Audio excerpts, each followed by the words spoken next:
Let's take a breath. Clear our thoughts, and let's play this game. If anyone is interested in earning a point of DM inspiration for this session, please give me a recap roll into chat. I see a 13.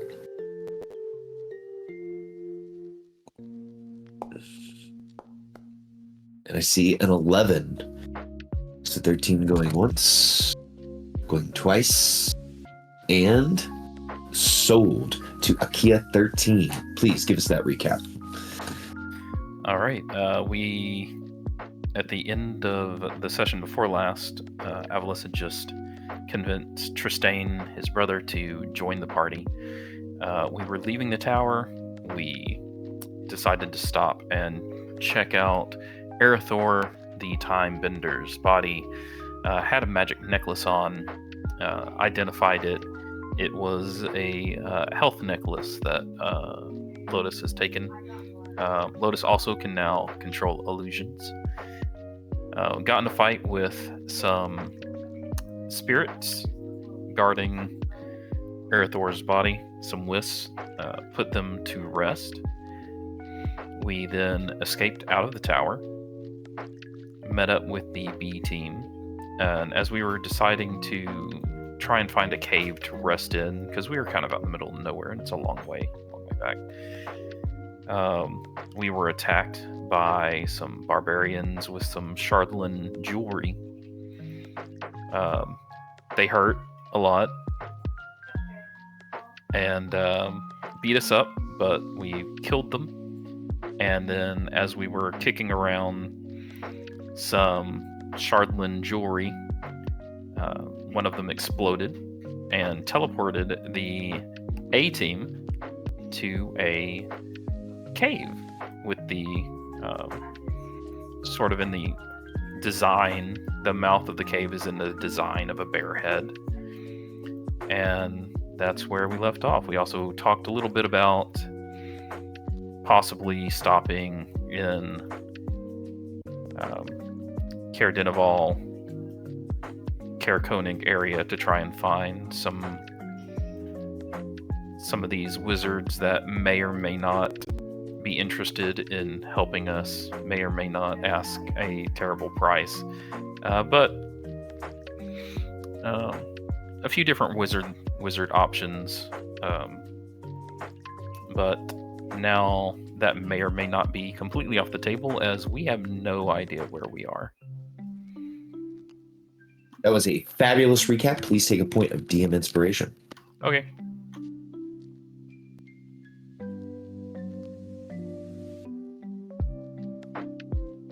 All right. And we've been doing it in this style. As you are all standing near the open maw of this portico,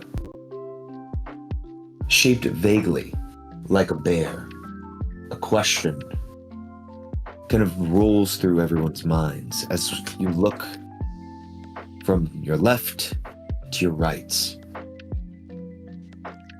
What are you envious about regarding the other members of the party? Everyone is skilled in their own way. Everyone has their own strengths, their own weaknesses. And for some odd reason, you guys can't shake that thought as you look up at that portico. And for some reason, Lotus, you get the feeling that you should bring it up first for our expiration question. So just out of character real quick, is this like an internal monologue, or is this something I do have to bring up, to everybody out loud? How do we feel about it, guys? Do you guys want to discuss it out loud with everyone? More out of character. I don't know if this would be the first question that Alicia is thinking of at the moment. Maybe number 3, maybe 4. We could internal monologue it. Internal, yeah. Absolutely. Let's do an internal monologue. I feel like, we work well together, but I don't think we're, That's a pretty big admission from everybody. I don't think we're there. Like, maybe some of us, like, individually have a dynamic, but I don't think we have a group dynamic like that. I mean, the answer is obviously my hair, so I understand. You know, it's not your hair, because, you know, hair is a liability in a fight. Because, look, Gabe just reaches out and grabs your ponytail. Now that I've got you by your hair, I could, toss you around. That's what Michonne does after she grabs my hair. Oh, fuck that. And Gabe just very quickly lets go of your hair. You walked into that one. Yes, hear Avalos going, harder. Harder, you slut. You just strolled into that one. Yep.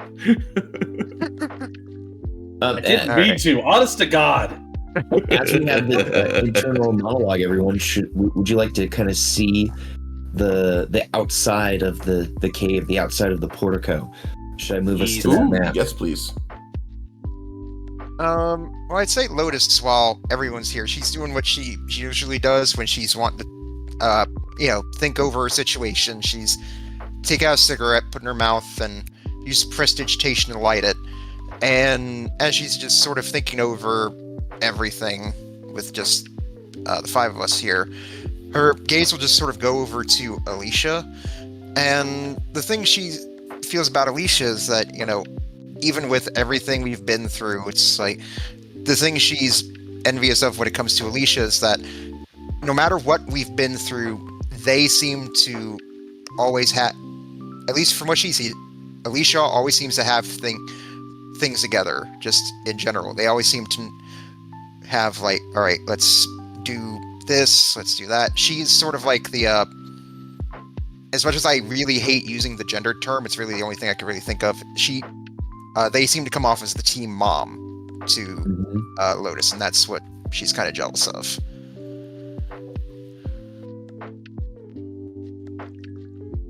Well, Lotus, you I can got add you a point fooled. I'm a complete mess inside.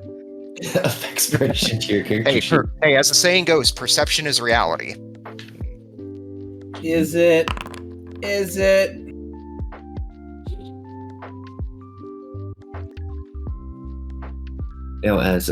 Lotus was looking over at Alicia, thinking that, I feel like it's natural for us to then pan the camera over to look into what Alicia's internal monologue is. Someone just dropped like an ice storm down on everyone. I think in return, Alicia is a bit envious of Lotus and how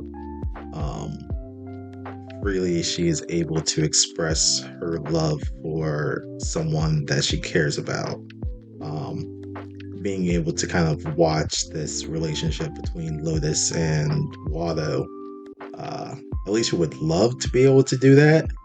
However, I feel like they are in the same vein as you were kind of saying, like Team Mom probably puts a little bit too much pressure to be the steady rock for people to be able to, why the fuck am I saying a rock? To be the fucking lighthouse beacon for people to flock to and actually be able to have comfort around them. They put too much pressure on themselves to be that, to have free time to do things like explore love and whatnot. So always busy with something. Maybe when something is not busy, they'll think about it. But at the current time, it's just not in the cards at the moment. The life of a servant of the Morning Lord isn't an easy one. I don't even know if it's so much just the Morning Lord. I think it's just how they think about a life of service, that it just seems to be all encompassing and there's not really any room for anything else to kind of creep in at the moment. And seeing other people kind of explore that, they're a little bit jealous of the kind of freedom that they have. Yeah. I don't know. One day. Everyone in this party, I just love them. So as Alicia's thinking this about Lotus, I feel like the camera would then pan over to Akia. Akia, what would your answer be? And Alicia, you have earned Faxpiration. Akia's looking at the entrance to this cave like, this cave has teeth. Everybody else in this party has teeth. It looks really fun to be able to bite into something. I wish I could bite into food. I wish I could smell food. I bet it smells good. I bet it tastes good. I wonder what taste is like. I wonder what breathing is like. You don't have to wonder. Drowning kind of sucks, though. That doesn't look fun. I guess it's a trade-off. Kuma can eat. I'm jealous of you, Kuma. You can eat food. You can smell food. Bet it's really good. I want to get some mutton. Man, OOC real quick. Is this going to be the second campaign that you get Pinocchio'd? That's the first one? Temporary Pinocchio. I don't think Akia. We'll see. I mean, there's always a possibility that Akia dies and gets reincarnated, but I think they'll like eat and then they'll be like have to use the bathroom and they'll be like, never mind, it's all right. That was no. What is this coming out of me? Oh God, no! Make it turn back. Make it turn back. This is horrible. Yeah. And then Akia's gonna look over to Avalis and be like, I bet he's thinking about eating right now. He just put a berry in his mouth.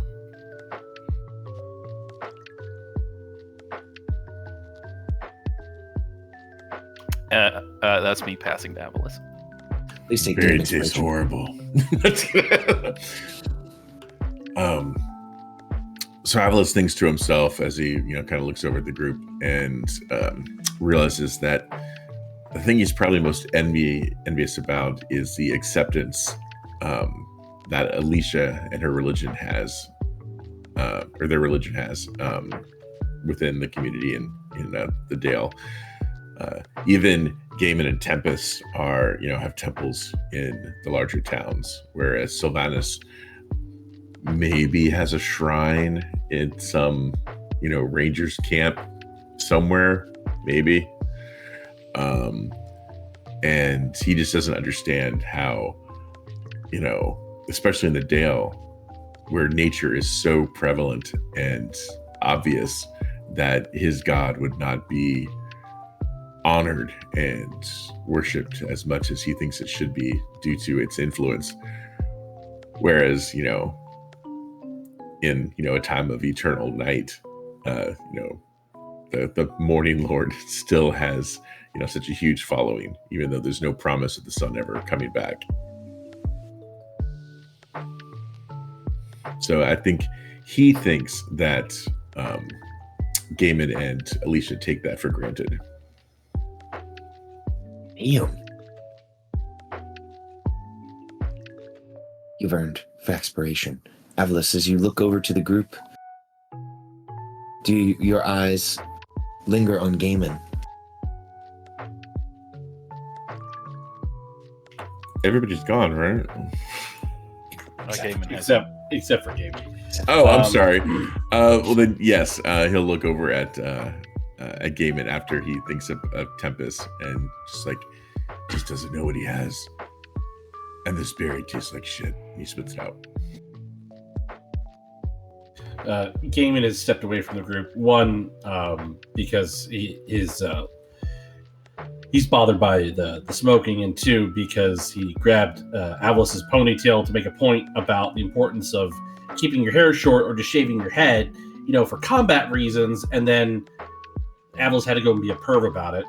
So he's kind of like, with It's one just matter hand, of like, fact. one man's perversion is another man's, well, that's just how it is. So,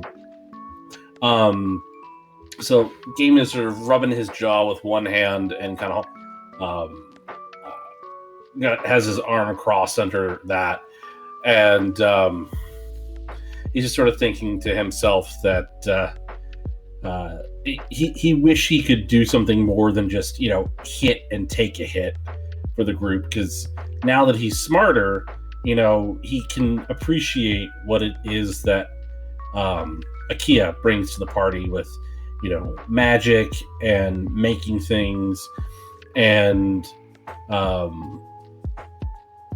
he's kind of jealous of everyone else having magic except for him, and his only magical abilities are tied to the Shardling crown he has, and if he were to lose that, then he'd go back to being just a blunt instrument, and just kind of feels a little useless beyond his the raw attributes he's been relying on so far. Because while Lotus has her magic, she was a reporter beforehand. As a druid, Avalis can help the communities with various skills and attributes. He can be a tracker, he can turn into shit, that's pretty cool magic. And Alicia has a whole bag of tricks in addition to being able to hit and take a hit.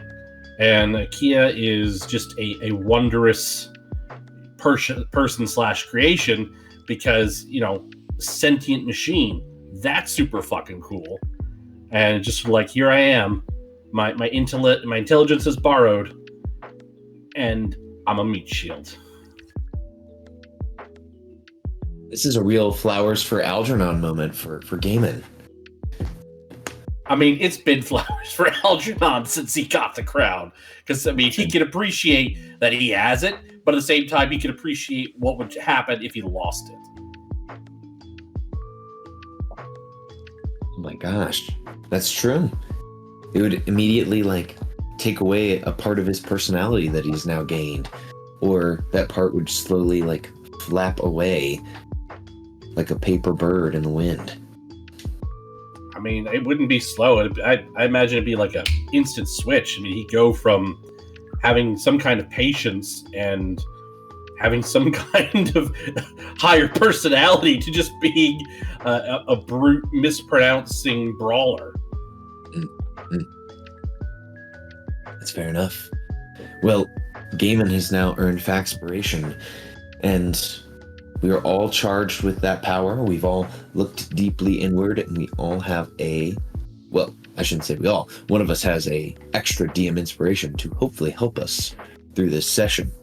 Now, I need to change the music because it was very happy. How are we fixed for inspiration? Are you asking for just for knowledge purposes? Just like how many people have inspirations? No. How are we fixed for fanspirations? So sorry, common pool. We're at 3. Okay, cool.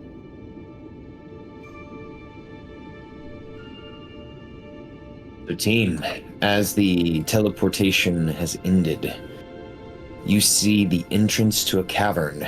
Its mouth agape like a wound in the earth. The air here, much like elsewhere in the Dale, cold. A chill even forms on those who are resistant to the cold or immune to it.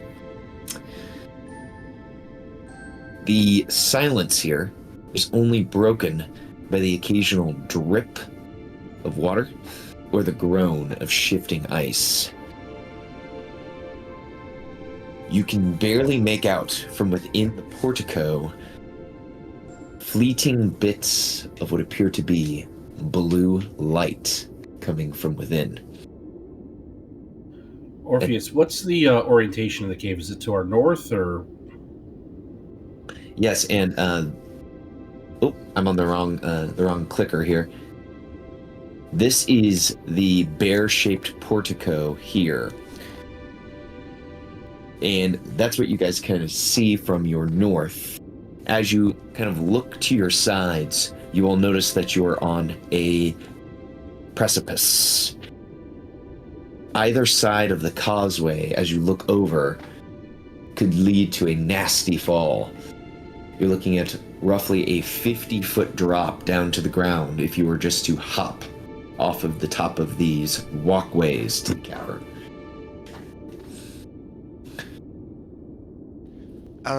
Those will speak up like, guys, does anyone know where we are? Looks like we're still in the Dale. He's very helpful.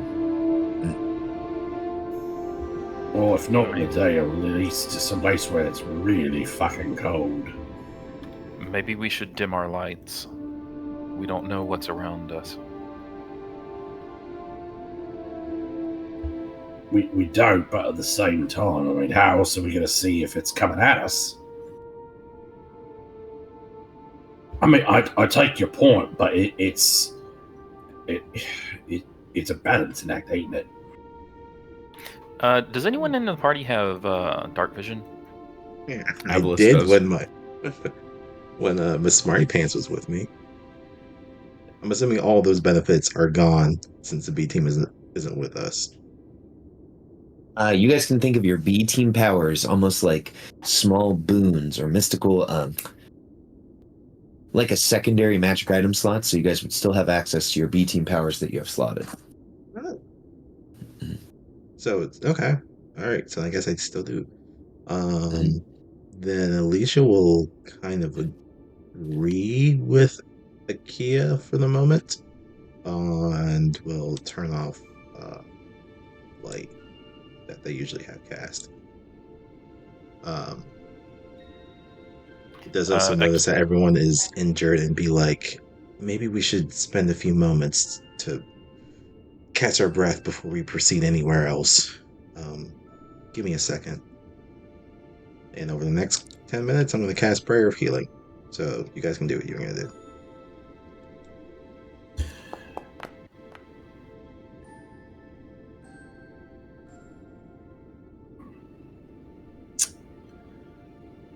Cave entrance due to light sources being switched off. Did it look like the cave had just by happenstance weathered to look like a bear, or did it look like it was, manufactured carving and artistry? Eamon, you believe, as you were looking at this, and excuse me, I shouldn't say you believe, because that's for you to say. The entrance looks as if it was built that way on purpose. Someone manufactured the planks, they did the scrimshaw, they did the carpentry to make it look like the mouth of a bear. All right. Let's work our way through this. So we're dealing with, presumably, something that has hands, opposable thumbs, intelligence and skill to make that, or at least they did. For all we know, the original creator could be dead. So that suggests, humanoid, intelligent, skilled. They have a thing for bears. Could be a sign of the tribe, could be a fetish thing, could be they just fucking like bears. So we're dealing with a person who likes bears, has made an homage to them. They're in a cave. Bears live in a cave. You said tribe. That does seem like a distinct possibility that it is the tribe of the bear. Since we were just fighting berserk barbarian tribes. And this is a pretty desolate area. Like no, limited flora and fauna. That is correct. And Gaiman, your knowledge as someone who is from the mountains and is mountain born, you can tell that you are in the spine of the world as you look at the mountainside that encases this cave. That would give you a clue to roughly where you're at as you look at the mountains that the cave is in and the surrounding mountains. I will also tell the party which way north is, so maybe that'll help anyone figure out where we are, because I have an internal compass now with Keen Mind. All right, and I imagine Lotus probably has a regular copy of a map of Icewind Dale that we keep with us. So it's like, all right, so Watto is one of those nerds that would just carry around an atlas all the time. Mm-hmm. Watto's not here. Yeah, but you borrowed his atlas before we were bamfed out here. Who knows? I'll go ahead and use my daily Compass of the Seeker ability and just ask it to point me in the direction of Bryn Shander, so that I just have that reference point. Okay, it would point you almost exactly due west from your current location. Like almost exactly west. Okay, we are due east of Bryn Shander, and north is that way. Well, I mean, where we are is just looks like the spine of the world. I haven't spent a lot of time, and it was years ago. That's what it looks like.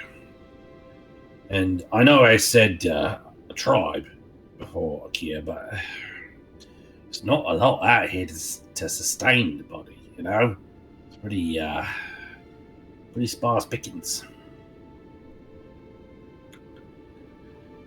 With knowing the direction of Bryn Shander, knowing the direction of north, and Gaiman's familiarity with the area, can we sort of estimate where we are?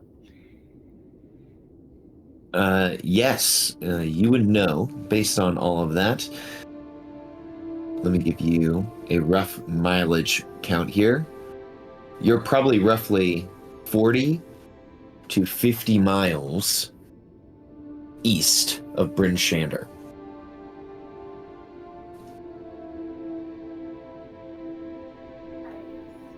We were already east of Bryn Shander. It looks like we're Further in the east. spine now. And we'd have to hoof it back unless we can find another mode of transportation. Which may take a minute because I don't believe there are any big owls in this part of things. Well, I was hoping to save this for a special occasion, but if we really do need transportation, I could summon our good ship mimic friend to help us. I believe you have to point that at a body of water. Yeah, let's not bring old PBR into it, yeah? All right. I mean, we've got it in our back pocket, but let's try and sort this out. Not to mention, anyone that is in that cave, nothing's gonna freak you the fuck out like a giant mimic ship, yeah? Let's True. Materializing out of nowhere.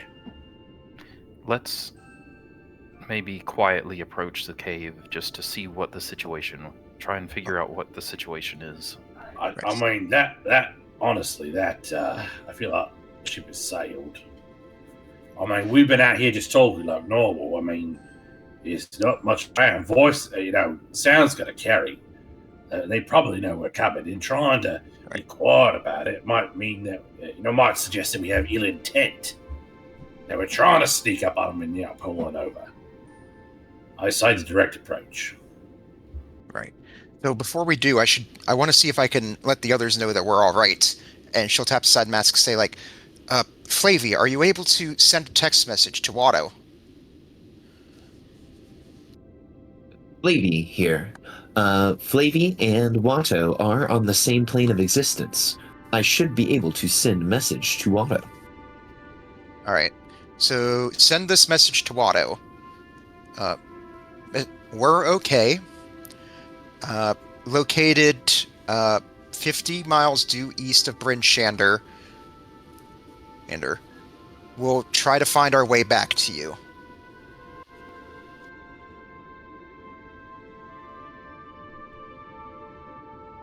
Excellent. As you send that message, you're expecting a quick reply. A quick reply does not arrive. I mean, that makes sense. As far as I'm aware, Watto doesn't have a Flavy with him, so it's like, all right. Also, Tristane is, decided to take off the faux mask of socialization. He's just ripping everybody to shreds. And I'll just send a quick follow-up. Tell him, keep an eye on the imp. Make sure he isn't making deals with anyone. Okay. Now, as you are all looking about, Avalis, could you give me a survival check as the group is discussing? Yeah, absolutely. Mm-hmm. Oi, don't wander off. Alicia's doing her healing magic shtick. Oh, do I have advantage on that? One moment.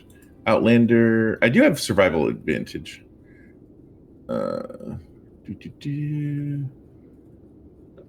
Oh, no, I misspoke. It's 14. 14 is enough for you to notice as you all are walking about. Before you are able to clear these with your own tracks, Avalis, you notice that there is a set of at least 4 humanoid footprints in the snow leading up into the maw of the bear cave. How many little zombie berserkers or whatever did we see? When you guys fought them? I fought them last week. I believe you fought 6. 6, okay. We are not the first ones to be here recently. Look. And I'll point that out to Lotus and Alicia.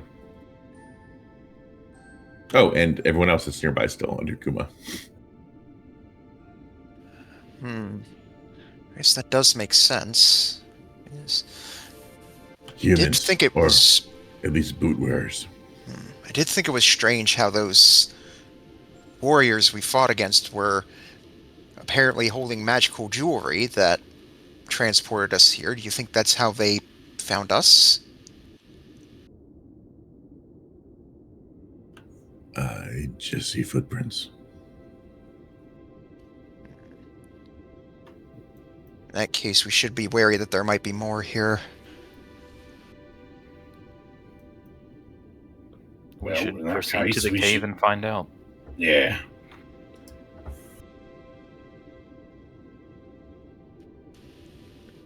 Lotus looks up at the blue light and just sees like, well, whoever it is, they've probably got a rave going on. What's a rave? Alicia, will you lead the way since you can see in the dark? Certainly. Or if I can't remember how to do the setting, Alicia should have, if we're still connected to our BT members, I should have 60 feet of dark vision. I can't turn on my token for some reason. I can't remember what setting that is. It's if you right click and do the gear, it's under vision. You should have it now. Okay, thank you. My pleasure. And I would say probably 10 minutes have passed, giving you enough time to finish casting your spell. Yeah, And, I was as you guys- doing that when they're all kind of talking and stuff and whatnot. Mm-hmm. And yeah, start walking the pathway.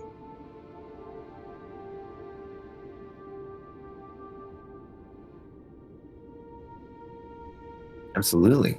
And let me know, guys, are you going with Gaiman's idea of being kind of no nonsense, just approaching, or are you all trying to SEAL Team 6 approach the doorway? Avalis thinks they were brought here magically, which means they probably know we're here, so he doesn't see a need. Yeah, but I don't really see the need to just sort of like run up recklessly either. Just sort of like going at the sort of like moderate pace we're going here. So I'd say to why you got to use reckless, eh? nothing like that. But to answer your question, Gaiman, a rave is basically a party with a bunch of loud music and dancing and usually imbibing of drugs and alcohol. I should probably stay away from that. I mean, the drugs part. Now, when you all get to about here, let me kind of explain to you what you see. This wooden portico has snow clinging to it just about everywhere. It's been carved into the semblance of a bear's head, its maw wide open as if in mid-roar. Beyond the makeshift gateway, darkness swallows the light, if but just small bits of blue fairy fire float through the entryway. The air from within carries a biting chill to any exposed skin that it touches.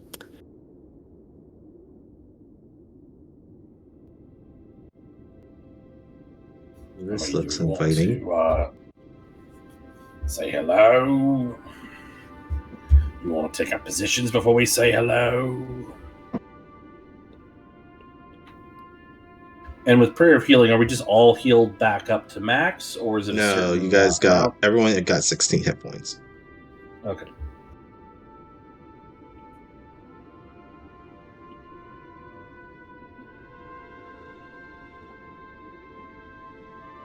Yeah, using the non-UA version, because I think the UA one that they were testing gives you like a fucking short rest or some shit.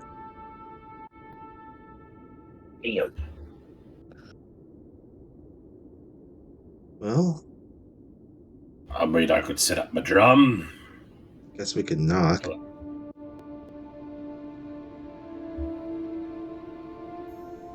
Do either of the healers have an abundance of first level healing spells?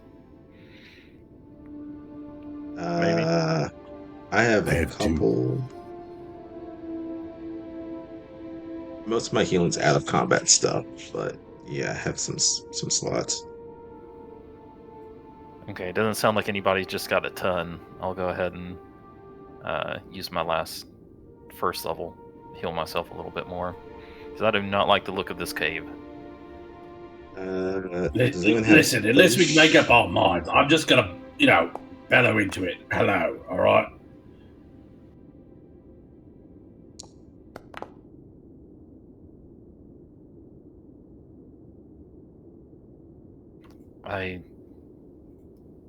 Yeah, at least we'll step aside. Well, actually, step to Kia. I'll hand you a regular healing potion. Oh, it's okay. I've got one. I just want to. I have 3 regulars, so you can take one. Oh, all right, thank you. Gaiman will put down his axe. He'll sort of like head, into the snow, sort of hanging out there, and then cup his hands and bellow down the entrance. Hello! Anybody there?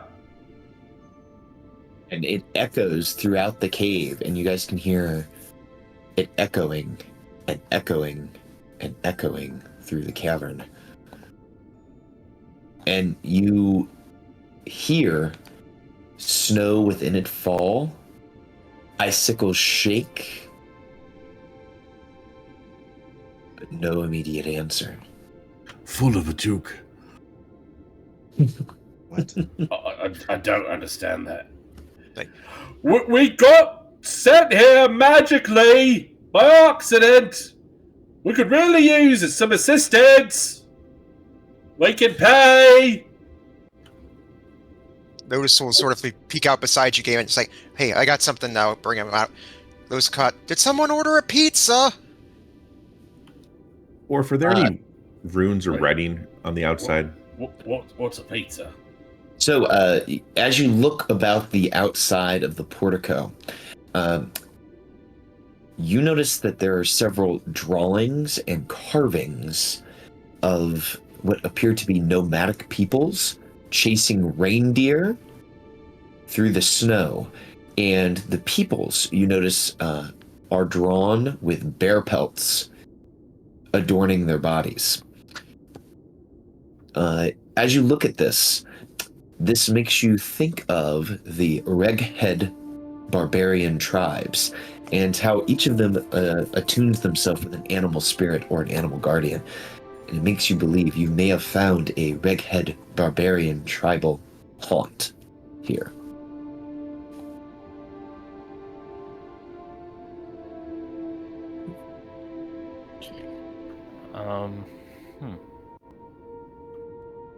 And as you guys are talking, you hear a snicker coming from high above you.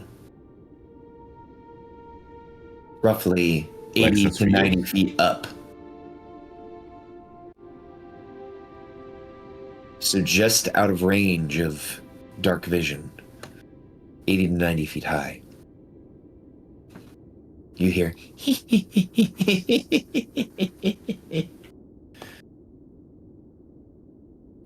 Is this coming from the cave? It's coming from above you guys. Someone there. I'm looking at your guys' languages, and I think, from what it appears, Lotus, you understand what is being said next. Look, brother. There are people down there speaking. Usually this doesn't happen. I wonder who they are. Lotus, you recognize this language. This is the Draconic language.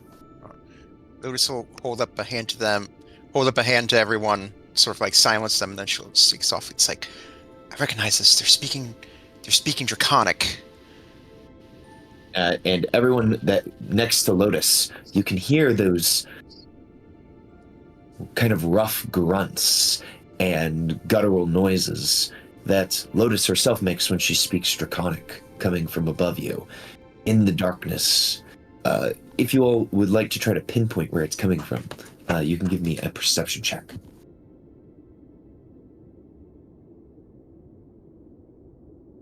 I don't like having unknown creatures directly above us. Maybe we should move into the mouth of the cave.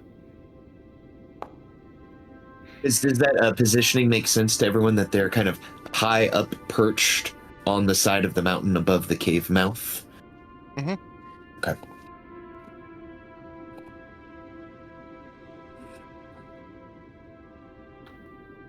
Okay. Avalis and Alicia, you all can pinpoint using the dark vision, and unfortunately enough, you all are in the dark part of the day. 2 sets of eerie blue lights high above you. You recognize them as the pinpoints of lights of eyes staring down on you from high above on the rock. I'm gonna move into the cave mouth. We're being watched. Yes, we are, but they don't.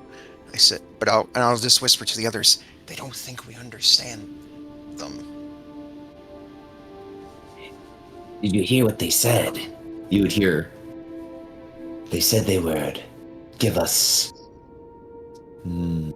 treasures, prize. Maybe we should hear them out, brother. Yes, brother. Call out to them. See what they have to offer. If you're sure, brother, I will. Hello down there. You said you offer treasure for help. What is it that you have to offer me and my brother? They are calling out in Draconic down to you all below.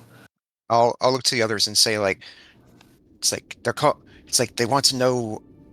They heard your offer, Gaiman, of treasure. Should I call back to them?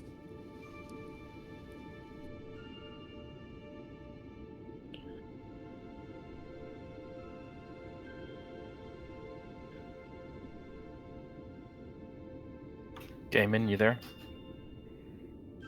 Yeah, sorry.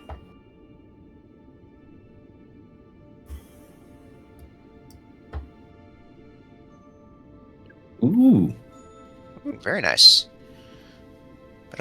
But this is really more a question for everyone. It's like, well, they heard Gaiman's offer for treasure. What do you think? Should we should I tell them we're interested, or what do y'all think? That's going to set up some false expectations. Unless you Say, decide to actually- Also, we could pay for help. For their help. Do we have something to offer?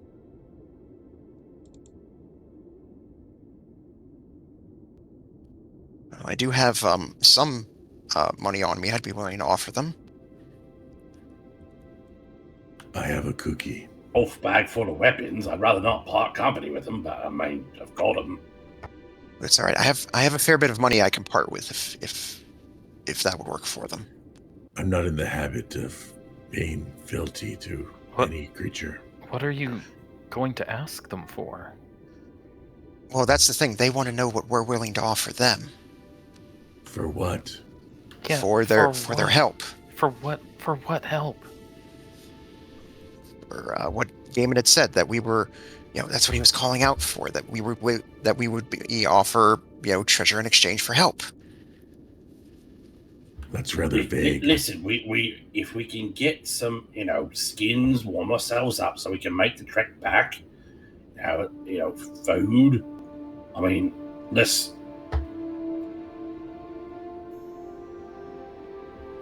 resources. And Avalis, I And know so- you're. Sorry. Listen, don't make a commitment. Just say we got a parlay, okay? Just get a parlay. All right. She'll clear her throat and then start speaking in Draconic, just calling up in the general direction of their voice and say, like, we would like to parlay. If you would please come down here so we could see you, she says in Draconic.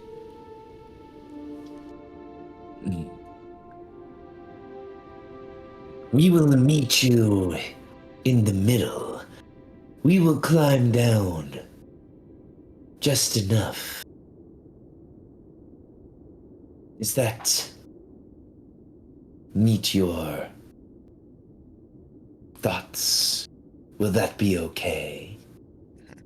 And then she'll start speaking to she'll speak to the rest of you all in common. It's like, all right, they said they're going to come down, but not all the way, just enough so we can see them.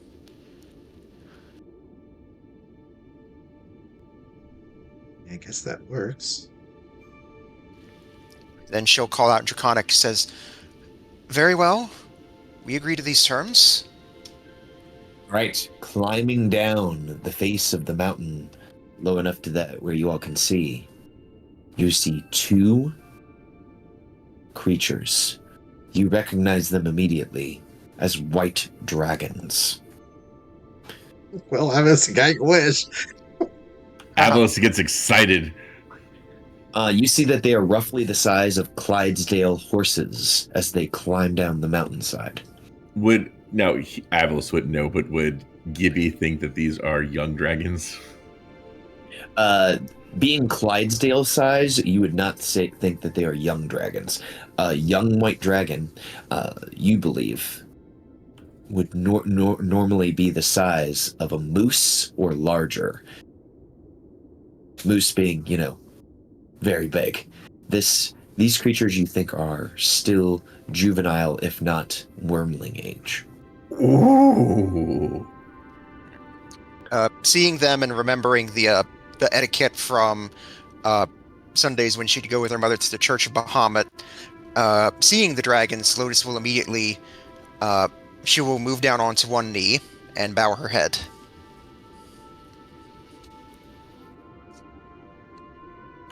What are you doing? Yeah, that's a fair question. It's like these are dragons. These are mighty creatures, and and she just sort of like motions to herself.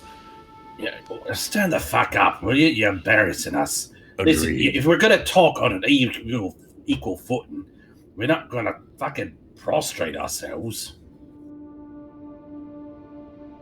It's showing I'm showing my proper respect to my ancestors. You're showing subservience. She'll just sort of roll her eyes at that, and then she'll rise up and say, and she'll speak in. I need to take a quick second here, guys. I will be right back. Be right back, All right. everyone. Tablet, this is Quarry, and he's like, why are you bowing to this?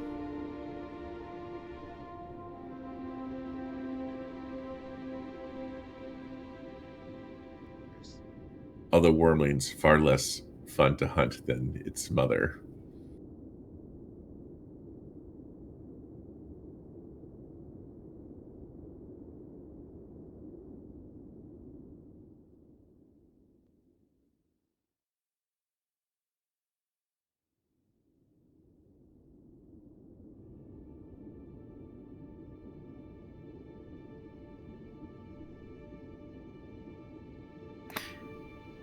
If a fight breaks out, we should probably fight in the cave.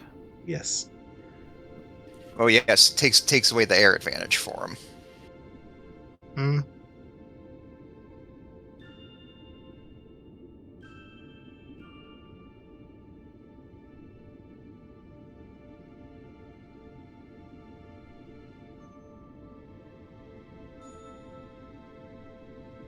Honestly, I'm not worried about an air advantage. I'm worried about them just. Excuse me. What a time to have to cough. About them burrowing into the fucking ground and coming up, graboid style and biting our ankles. Ooh, yeah, that too. But David knows this, but Gaiman doesn't, because Gaiman hasn't dealt with white dragons before. Well, this would also be Lois's first time seeing an actual dragon, because like the only images of Bahamut she'd seen would be like carvings or paintings and things like that.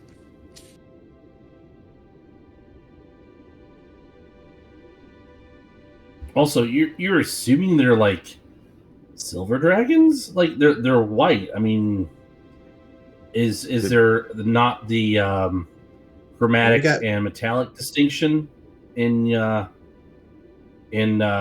version of Earth? Oh, possibly. It's like, I think the thing is that her version of Earth, I think it's more like I'm trying to think of how to explain this. Where it's yeah, I don't think there really is like much distinction in that necessarily between like chromatic or gem or anything such as that. Or since it's like the Church of Bahamut, this might be Lotus's equivalent of seeing a god for the first time. Yeah, pretty much. So she's like, "Oh, a god! This is what you're supposed to do." Yes. It's like, this is what they do in. She's like, this is what they do in the fantasy books, right? Kneel before Zod. Because they didn't like. Do dragons exist on your version of Earth at the present time, or are they extinct on Earth?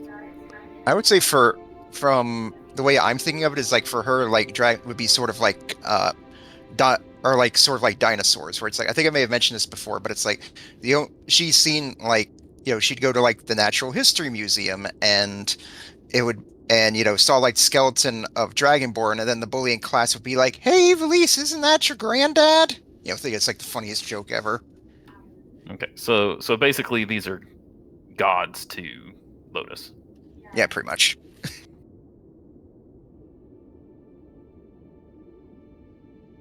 It's like I don't know if you guys have ever seen this movie. It's like I think it's called The Explorers. It's from like the early '80s when Ethan Hawke was just like a baby actor. But these kids somehow get on this spaceship and they make it out of and they end up on the tilt-a-whirl. What's that? When they make the spaceship out of a tilt-a-whirl. Yeah. And so they meet these aliens and they think like they're these wise, oh so powerful beings or something, and then they find out that they're like just little kid aliens that stole their parents' car. Yeah.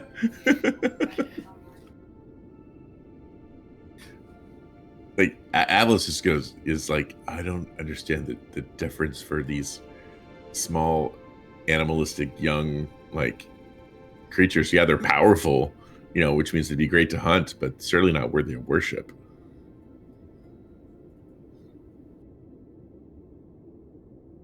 Now, Bahamut and Tiamat, sure. I mean, that makes sense to them. You know, they're gods. Well, Akia's never fought anything stronger than like We fought a Charlatan dragon. yeah, anything. Just remember that. Nothing Yeah, stronger. but that wasn't a real dragon though. And It that was thing close enough for the time being. Yeah. It was And- real.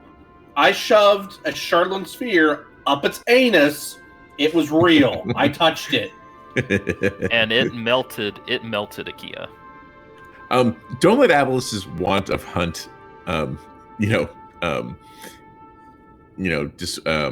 disillusion you. He has not, and either he's fought the same things you guys have. Oh no, I don't give a shit about hunting these things. I'm just glad they're not fucking kobolds. That's what I was afraid of. Yeah, that's what I was thinking at first when he said they're speaking Draconic, and I'm like, is this like a cave full of kobolds? Fuck. Cave full of kobolds with pack tactics, and then we piss them off. We're dead. We're literally chow. I forget because I've encountered kobolds, but not with a dragonborn. How do they see dragonborn? Who the fuck knows? It varies.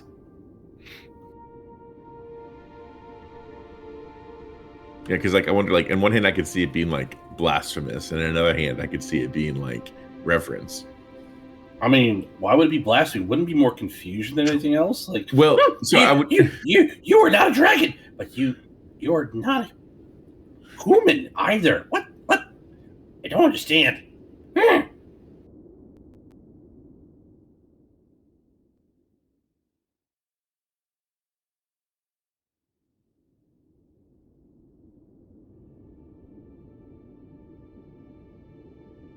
I mean, famous last words, but these are just little guys. I bite really hard on your ankles, clean through the bone. Yeah. Thankfully, we're all frost resisted. And Gaben's this just goes to show that, the safest place with any dragon is by its butthole. Mm-hmm.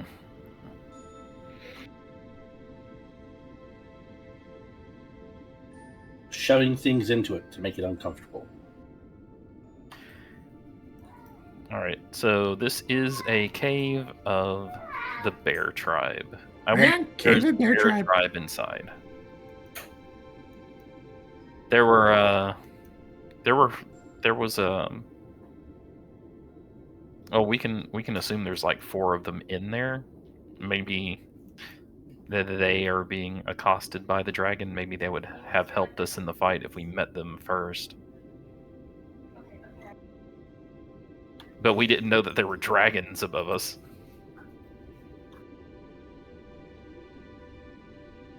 And why did we get teleported here?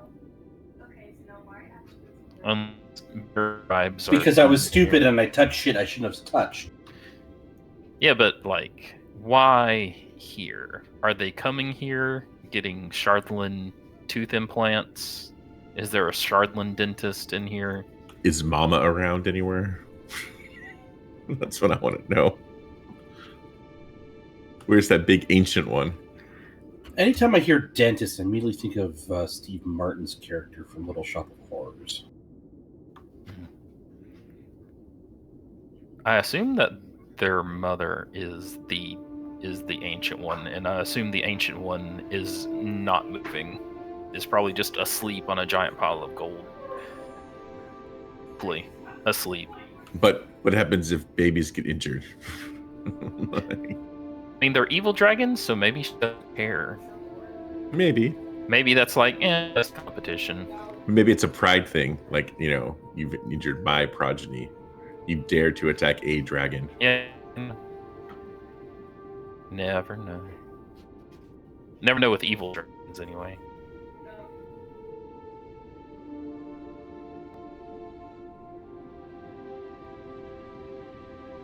I will say, though, if we do kill a dragon, dragon scale armor. Yeah.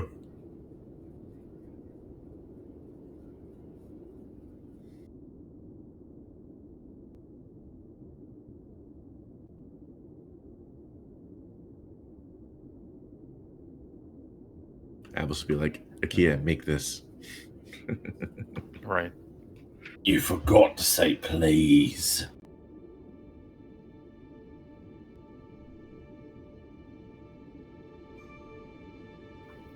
I need adamantine or mithril.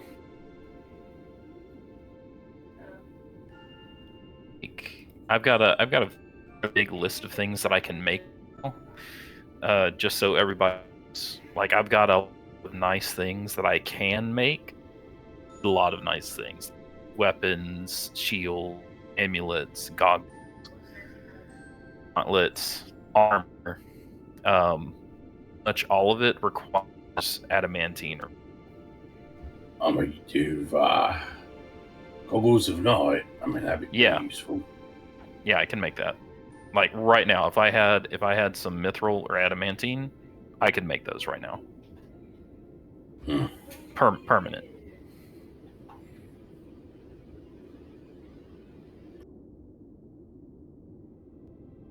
And I could like make the and then that's 1, 2, 3, 4, 5. That's like 5, 6.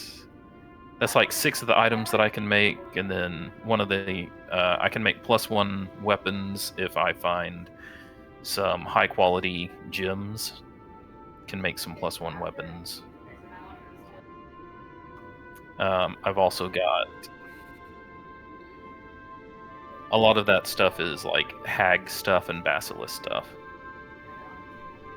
that I can make if I find some adamantine or mithril. And of course, I could make adamantine or mithril armor if I found adamantine or mithril.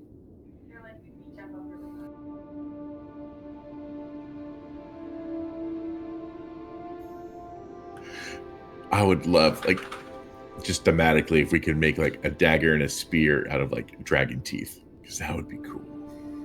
Sure.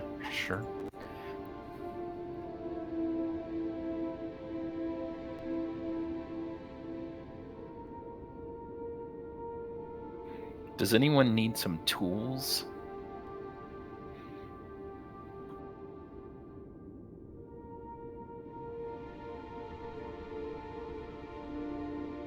Guess not. So I am proficient with herbalism kits and currently the wood carvers, but I don't have either of them. Oh, I could make you some wood carving tools then.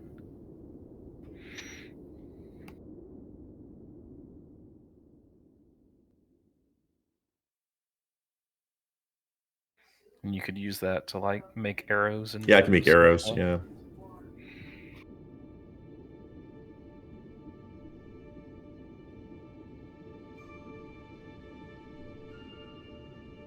But I've got some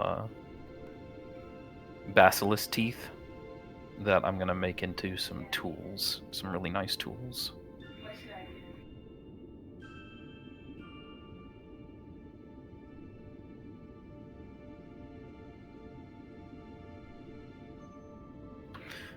If you've got alchemy, you can make some potions with that.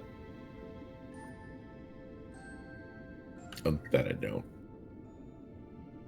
Just, I mean, herbalism. I can make, I think, basic healing potions. Oh, that's what I meant. Herbalism. Yeah, not yeah. alchemy. I think I can. But they cost 50. I think 50 gold, and I got a lot of gold. So.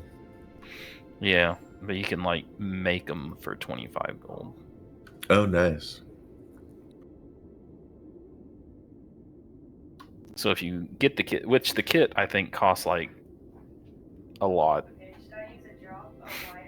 but then you can make, you can buy 25 gold of material and make the potion yourself instead of buying them.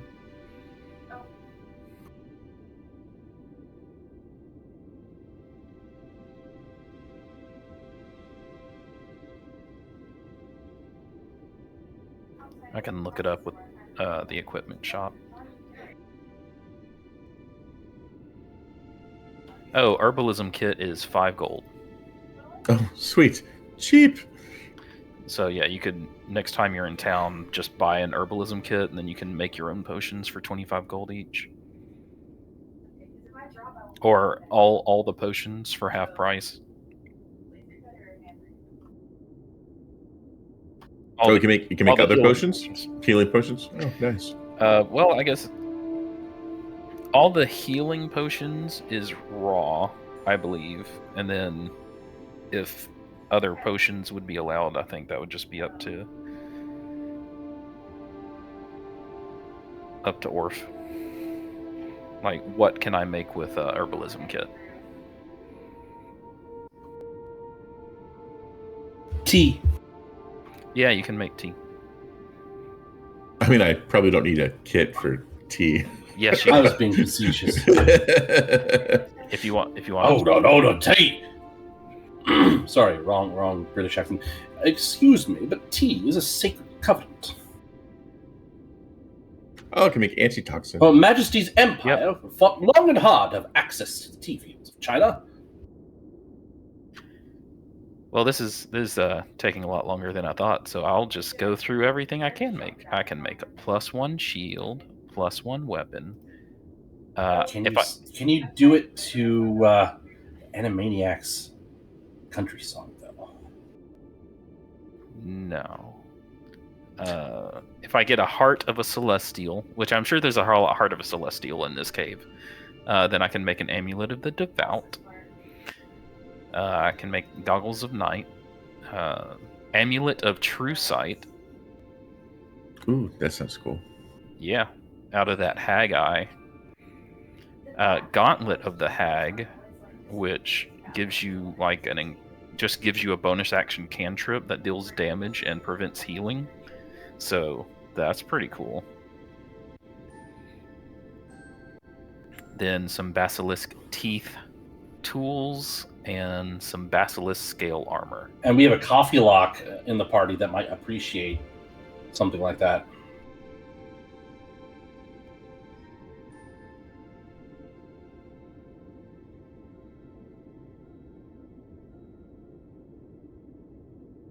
I mean, it's pretty OP. Pretty OP.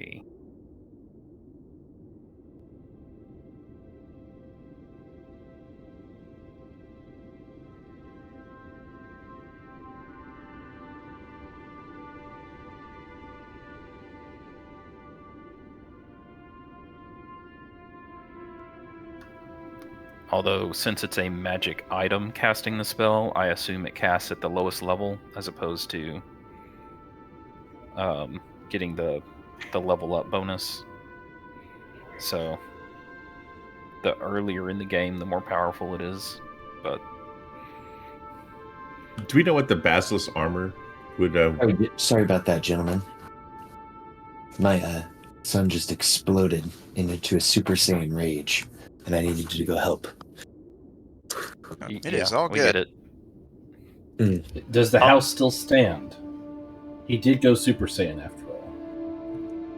He did explode the house next to us, so sorry, Margot, for that. It didn't take 50 episodes for him just to go Super Saiyan. Yeah, probably like it. If it was anything like any other kid, they probably just stood up, smashed their face into something because they were sleepy, and then just started screaming. I think a cat may have stepped on him while he was asleep. Which tends to happen in our house with 8. Okay. The dragons did walk down into your vision.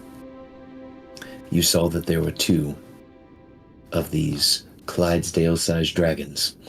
You can clearly see them. What do you do? I stay in the cave. Lotus will feel showing what she feels is proper reference to these amazing creatures, and will move on to one knee and bow her head towards them.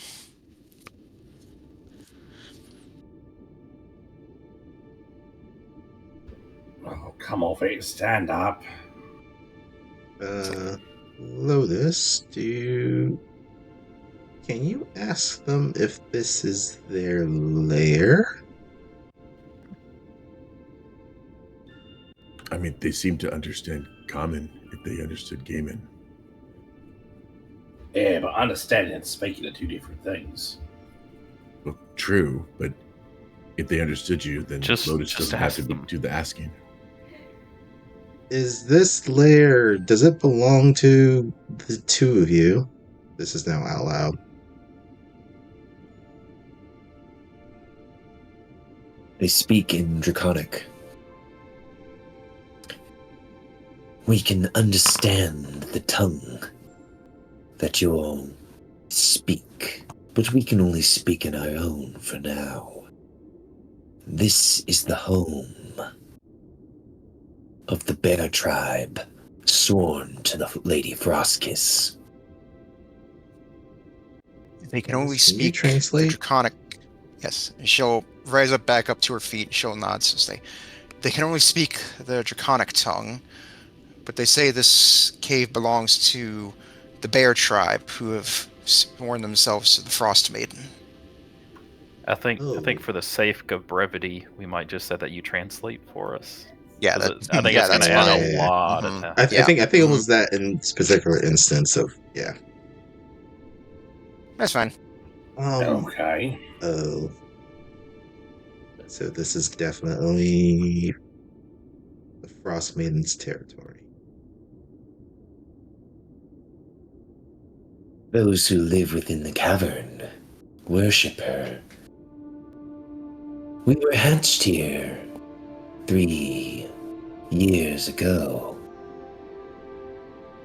Your eggshells are still inside.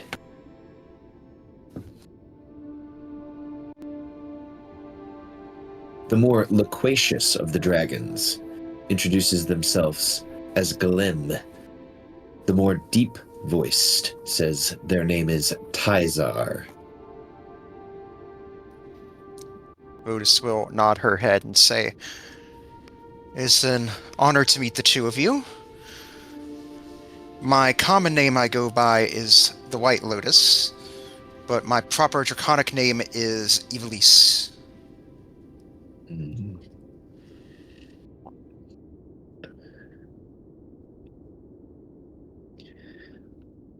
You all see the dragons begin to almost like blink, but you notice that they have multiple sets of eyelids that blink across their eyes.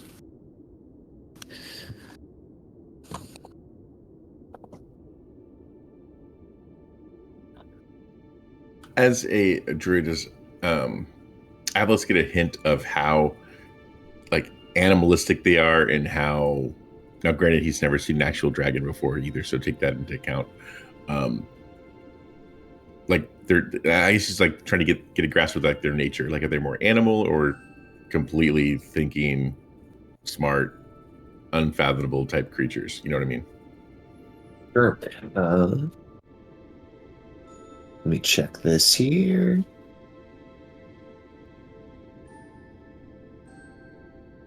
I don't know what kind of role that would be, but So, dragons. it's probably a This disadvantage. is going to be a nature check as you are staring up to these bad boys. Okay, I can do that.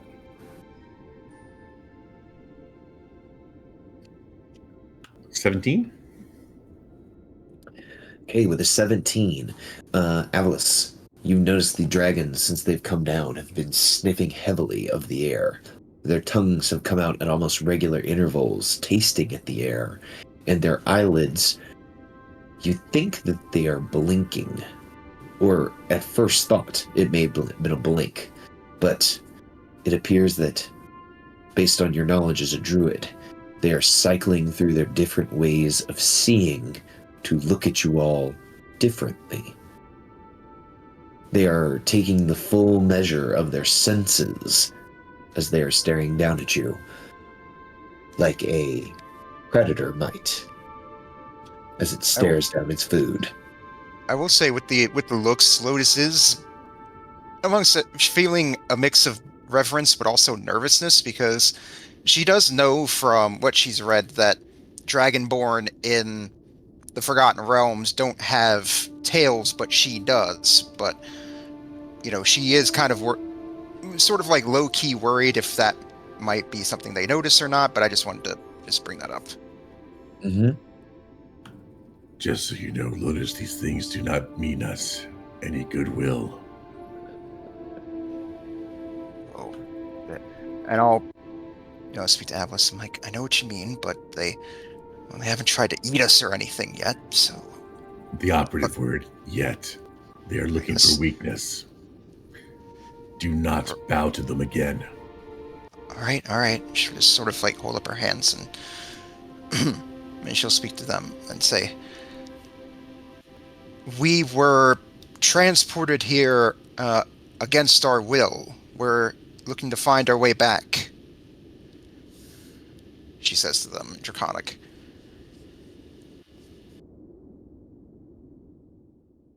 This has happened several times. Unwitting visitors have walked into our cave. The cave of the barbarians who've helped raise us under the watchful eye of Lady Frostkiss.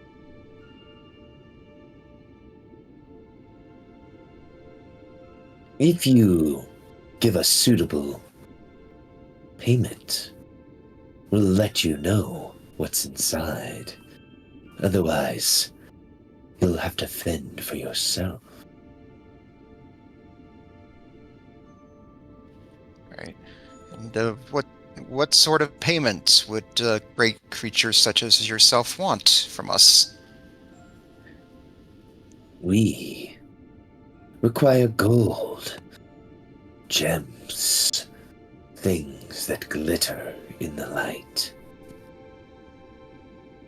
Things that will always remain beautiful.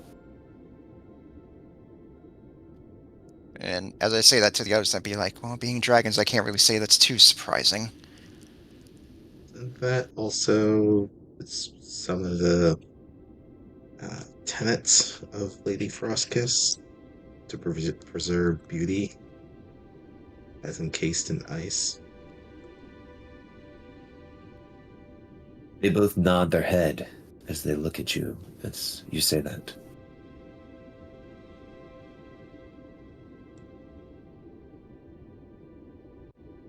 Well,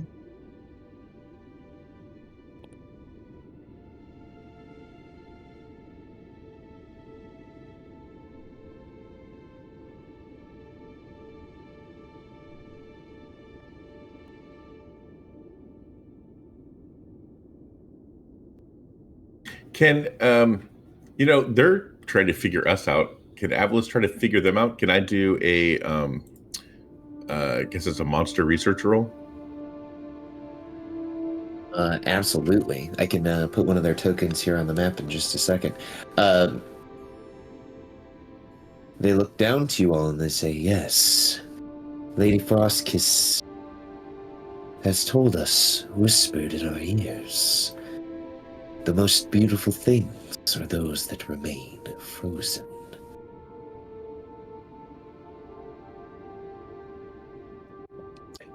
Give us something suitable to freeze.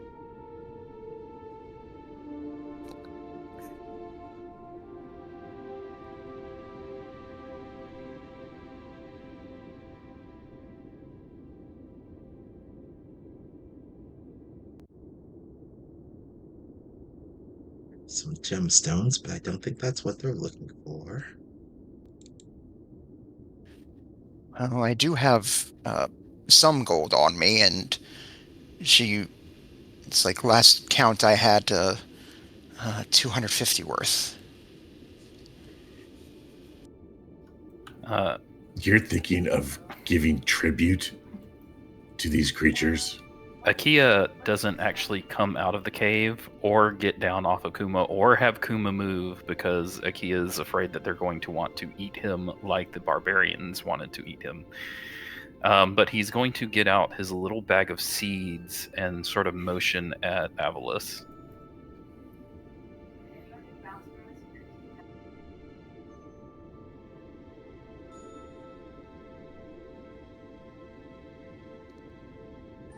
I'll look over and be like, I think Akia has an idea here.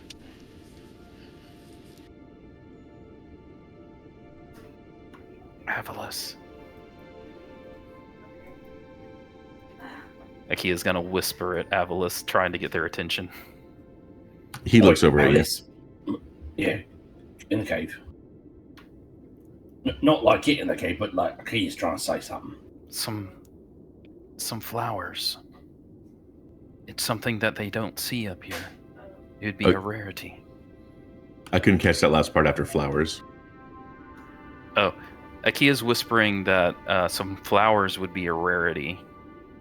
Oh, I things just went dark for me for some reason. Your token just went away. Oh, my token's gone? Oh, that's lovely. Yeah.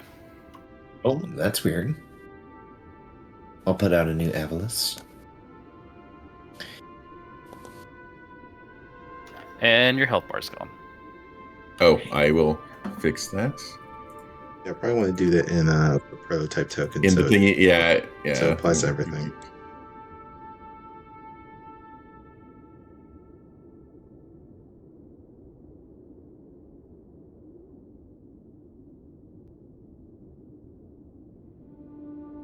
But they are hanging about 60 feet up. If you want to do your monster research check on these creatures. Since Gaiman's right there, Akia will, and since Akia got Gaiman's attention, he'll throw the bag of seeds to Gaiman and say that.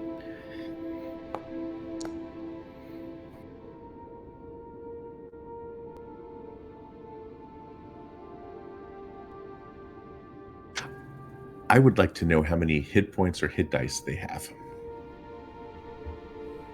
As a success, okay. So these little white dragon guys have roughly 70 hit points. What was that? 70 hit points. I'm so sorry. My speaker blanks out every time you say it again. How many? Just in case. They have 70 hit points. Thank you.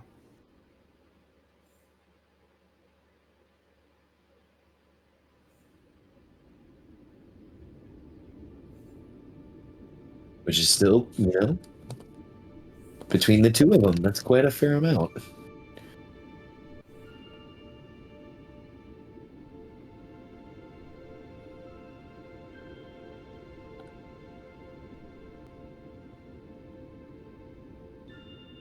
So, what tribute will you give us, Evil Ice? Well, and I'll say, Lotus is saying this while you're passing the bag of seeds over. It's like, well, I imagine up here in such a cold climate, you don't see many flowers around here, do you? We have never seen flowers. Not since we're hatching. Well, my friend, the druid here, he could make some. I'm a druid. It's like, I'm trying to. They You're need to know telling them our capabilities, and they are hunters, and we are prey. I'm telling them so that they don't become surprised and try to hurt us if you're throwing magic around. I want no part in this. I will not do parlor tricks so you can give us away. Atlas is pissed, and he walks away.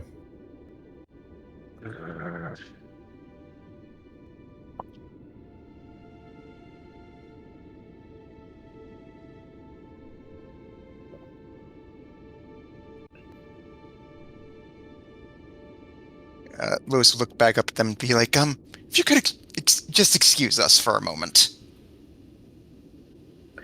Sure, we're just hanging out. But you'll want to be careful. We're not the only ones that live in that cave.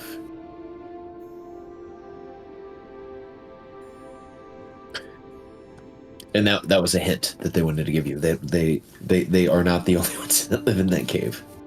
All right, hint taken. While that's going on, Alicia is just gonna rummage in their bag, and they're gonna take out 2 gemstones. One is I can't pronounce this, a gate, a yellow one, and a greenish looking one, and we kind of just place one in front of both of them, and then we'll just step backwards. So 2 gemstones. Oh, don't know why I did that. Oh, that was pretty cool.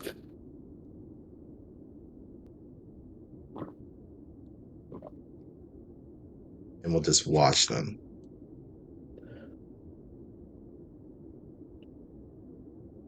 So you take them out, and the dragons lap their lips with their long, craggled tongue. They say, "That is the type of tribute we would like." Of course, I can't understand them, so I'm just watching while this conversation happens. Those are the type of gems we would like. That would be suitable tribute for 2 of you. They would show you, Alicia, 2 fingers, and then point to 2 of you with their fingers. I'm gonna try and start playing charades for the next couple of minutes while these guys are having their conversation. Mm-hmm. Right. So it's like I would have gone into the cave after Avlis and be like, Avlis, what the fuck are you doing? What are you doing? Oh, wait, I know what you're doing. You're giving away all of our capabilities to an enemy, and you're showing subservience and weakness to them. God. You know, Avlis, you remind me a lot of my ex-boyfriend who's always going on about all this stupid toxic masculinity bullshit. I don't understand any of what you're saying, but I'm gonna have to put you 2 in timeout. Look, Avlis, you need to just put your pride on the shelf for a minute. Just change these things into flowers. We can give them over to the dragons so they can let us know what else is in here. You know. My pride. This isn't about pride, Lotus. This is about survivability. Self-preservation, something you obviously don't seem to care about. Now, if you want to go worship those things, do it on your own. But don't make me any part in it.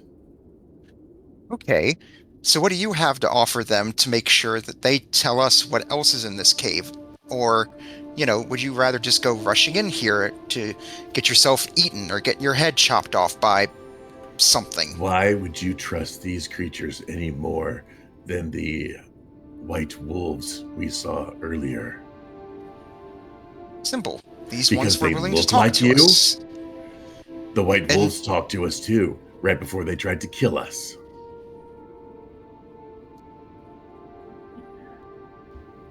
Oh. And when you say they look like me, Lotus will glare at you and be like, "Oh, is that how it's going to be, huh?" Isn't that why you bowed?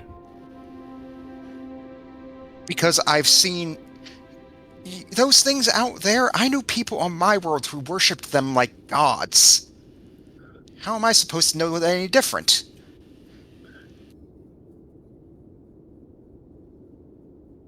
He just stares at you. I mean, what if your Sylvanas, you know, showed up in the same way? How would you have reacted, If a creature, obviously sussing out our abilities to try to make us prey and kill us, and was a threat to us, I certainly wouldn't do what you're doing, if that's what you mean. No matter what they are.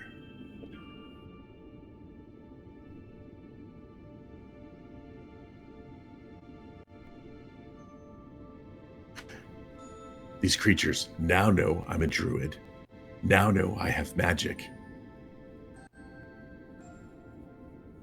Anything else you want to share with them?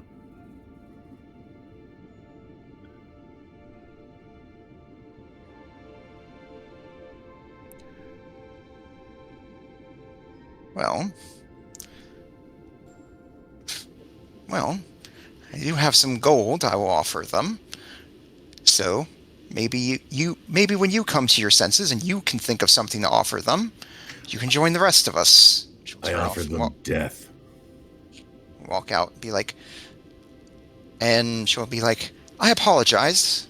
She'll speak, say, I apologize. I had to talk things over with one of my allies, but I don't have any gems, but I can offer you, and she'll reach into pack at her side and pull out 10 gold pieces and hold them out in her hand. I can offer you some gold, if that is to your liking. They look to the gold and they lap at their lips. And Glenn will say, "Your ally has offered us 2 gems, and you offer us gold. Here is our deal. You give us the gold in your hand, and the 2 gems your ally has offered. And we shall tell you what's within the cave." Very well. And she'll expectantly hold out her hand with the 10 gold pieces out towards them. I'm My going to deduct that from the brother, character sheet. Tazar will come down to collect. Tazar will slowly make their way down.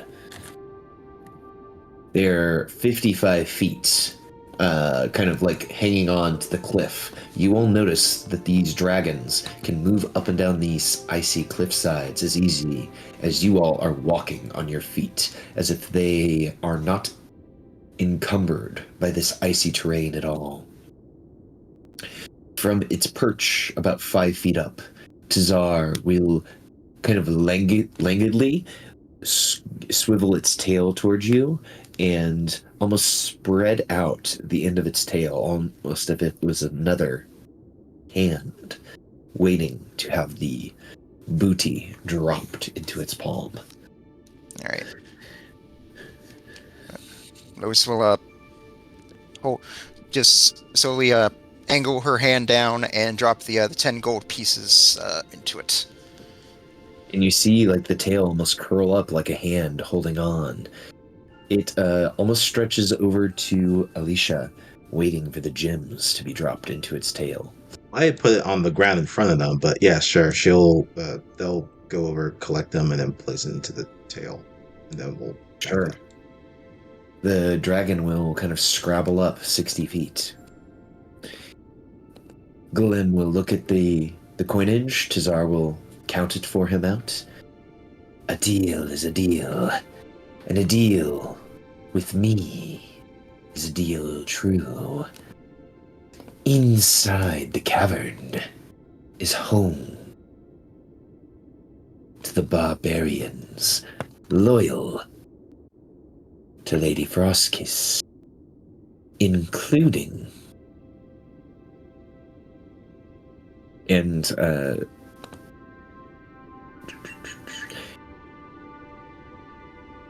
their barbarian king.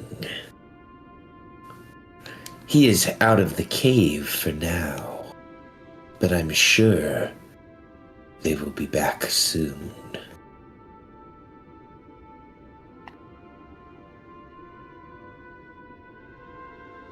Yes, I'll relay this to everybody else.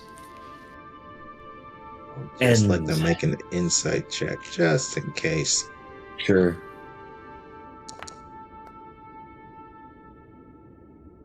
Okay. These creatures are not skilled in deception. They actually have a 0 modifier for deception. You believe, with your insight, they are telling you the truth. However, you can tell that there's something that they have not said, based on how they have worded their sentences. You can just sense that there's something else. I'll whisper that to Lotus. They seem to be withholding some information. I'm not sure if you can convince them otherwise.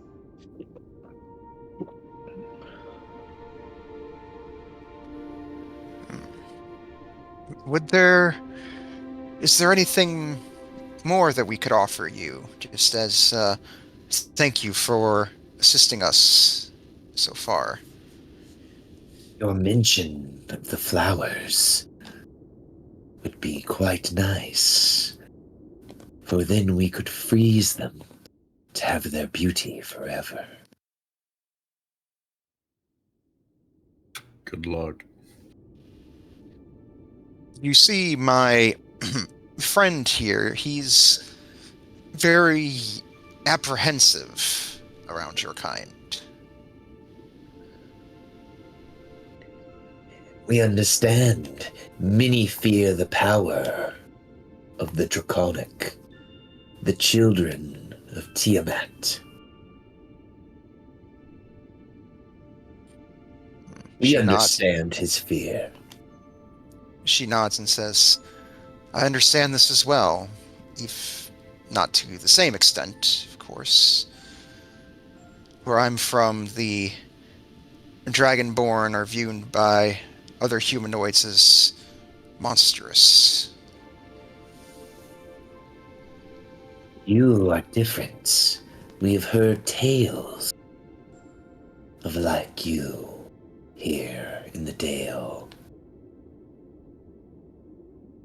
You have a tail like us. And they will, like, whip their tail back and forth like they were doing the nay-nay.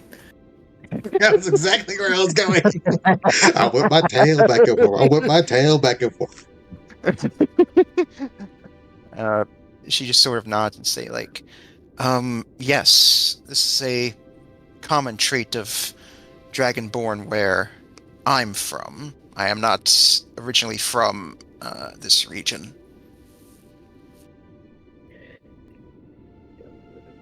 We have heard that the egg traders come from a different world, a alien world. But you seem more like us than like them, like the egg traders we have heard of. Well, it is very... She's sort of like caught a bit off guard by this and said that, but she quickly rights herself and says, like, it's a very astute observation. Your scales are even the same color as ours. Does the cold bite at your flesh like it does the flesh of these people? She shake her head, say, "Oh, thankfully it does not. At least not as badly, but I still cannot weather the cold for as long as you have." Well, then let us give you another gift for your honesty and for us being so closely related. The humans within have received a boon from Lady Frostkiss. Within this cavern, her blue flames leave them undying, everlasting, unkillable. Yeah, and as as I'm I'll move Alicia closer, and then I'll go ahead and relay this to them and say, like, you know about how undead works, so what do you think? Ooh, that's okay. Sorry, correction. You're not saying that they are actually undead in there, just that they have immortal lifespans because of this blue flame?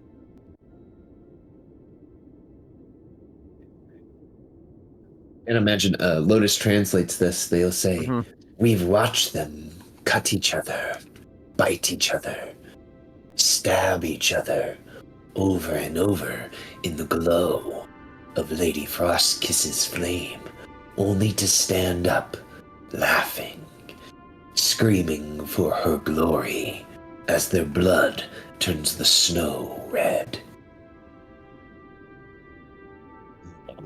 This sounds very similar. Sorry. Going back to the fight we had with those berserkers, did it seem like they had anything similar to what these guys are talking about? You believe that the berserkers you fought had abilities beyond what normal humanoids should have, but this power itself sounds like something else entirely. Um, the ability to just stand up from mortal wounds like that, basking in this flame, that sounds otherworldly. And I guess the other part of that question, those barbarians that we fought, did they seem to have any type of bear iconography that was on them? Yes, they had bear pelts that they were wearing on their backs, and you did notice that they had allowed themselves to get frostbitten, pieces of flesh missing. Okay. That starts to put a couple of things into perspective. Thank them for the information. Yes, and if we do want to fight those guys in there, we're going to need to find some way to extinguish that flame. Otherwise, they're just going to keep coming at us. Right, and probably not be in the state that we're currently in right now.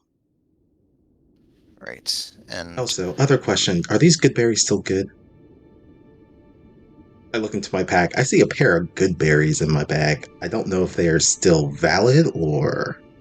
And you guys got those from Red, and I think they're still good. I don't think you guys have had enough time for those good berries to go stale. all right. Then I will take those 2 good berries and I will offer them to the dragon. The dragons. Oh, jeez. Do you have any weapons you want to give him? I have a What are you rubber talking ass about? fang. No, I'm not giving that up. Guys, how badass would it be to have to fight dragons that were like using weapons too? Like if they had like they were carrying like swords in their mouths or something, Pretty sure that's a thing. or if they used 3-sword style, Santaru. Anyways, Tazar will slowly climb down the mountain face. Place them, then step back. He will take the berries up, and Glim will ask, "Is this sustenance? Is this treasure? What is this?" These are what we call good berries. Eating one is enough to give one of our kind enough nutrition for a whole day. The 2 dragons will look to one another, and they both will eat the good berry. You notice their bellies kind of fill up. Their body kind of expands in a similar way to how yours all do when you consume a good berry. And they'll lap at their lips. And they will say, both in unison, "Delicious." Where do we get more of these good berries? They are a very special item that, well, let's just say it's not very hard. They're hard. Sorry, it is hard to come by these berries. But if we have some more, we'll let you know.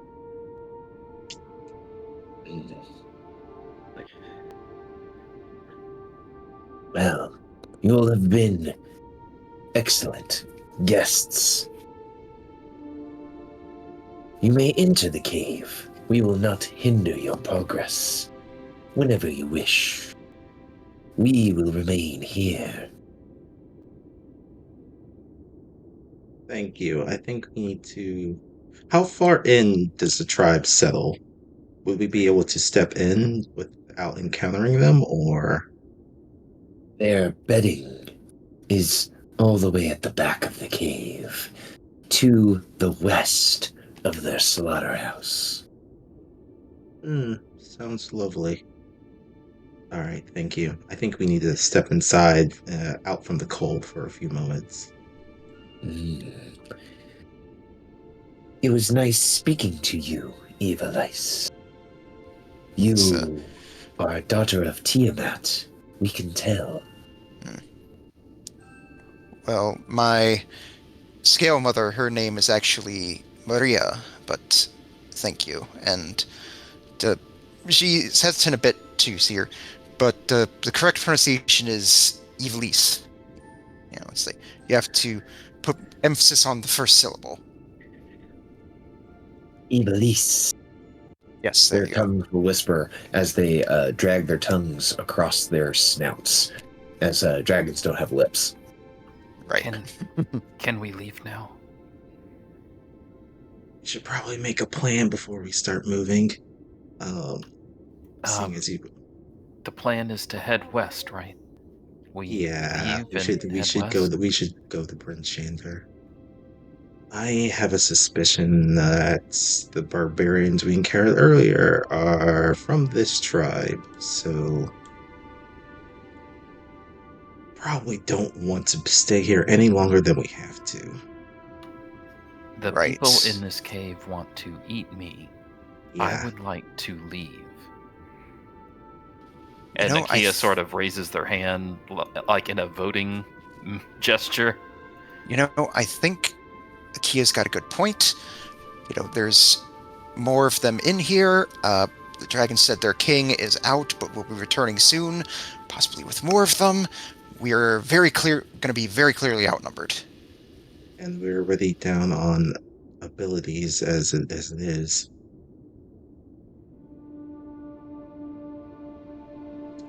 I sense that you are not happy, Avalis. He just looks with kind of like a no shit look at Alicia. I do not appease enemies.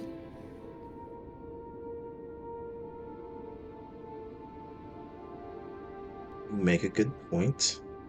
Just as you do not abide undead. These creatures are evil. Their motives suspect. And yet you offer them tribute. Take what they say as gospel. Share secrets. Show weakness. He looks at Lotus. As I you say don't all of trust this, you. Lotus will just sort of like, you know, she looks at you and she's taking it all in. She's like, well, here's the thing, Avalis. You're not completely wrong. But this is the sort of thing I would do for a living back home. You talk with people. Sometimes you trade information. Sometimes you trade money. Sometimes you take things. Everyone has something they need, and you have something you need from them. You trade those things, and everyone gets what they want. It's how these things work. That's how you work, you mean, not how things work. For I don't work that way. I don't compromise my morals and my ethics for anything. If you feel so strongly, Avalis, then lead the charge. Do you wish to slay these creatures now? No. We are weak. We have spent quite a bit of resources. We are in no position to just start a fight right now, which is the reason why I wanted to parlay with them, as Gaiman put it. Not starting a fight is not the same thing as appeasement.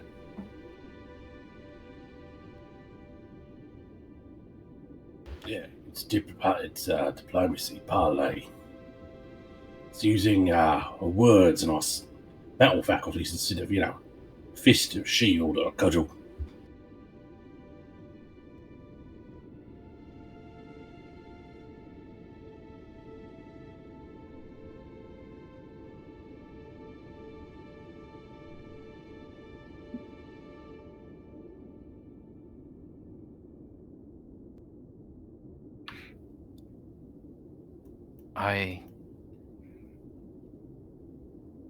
Everyone is making very good points, and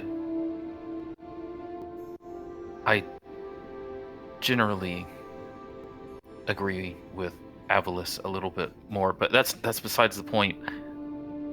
I really would like to leave. Can we leave? We can leave. Yes, I think that is something. Go Yeah, ahead. I do believe that's something that most or all of us are in agreement on. If we go in there, they're going to try to eat me. And I don't know if those dragons want to eat me or It will depend on us. how much they believe in what the barbarians are doing, or if they side more of Lady Frostkiss. And I'm they could still very still curious about how your relationship with her so very much differs from all the other followers that we've kind of seen so far. Yeah, But me too. But that's probably a conversation we should have on the road. I'm also afraid that the king's going to get back, and the people in the cave, and the dragons are going to just all attack us at the same time, and then we'll be dead. And So let's put some I would distance like between to us and them right avoid now. that. Yes, we should. Perhaps since we know where we are in relation to Bryn Shander, perhaps we can start heading back towards there. I can send a text message to the others and have them tell them that we're heading towards Bryn Shander, and perhaps we might be able to meet each other along the way.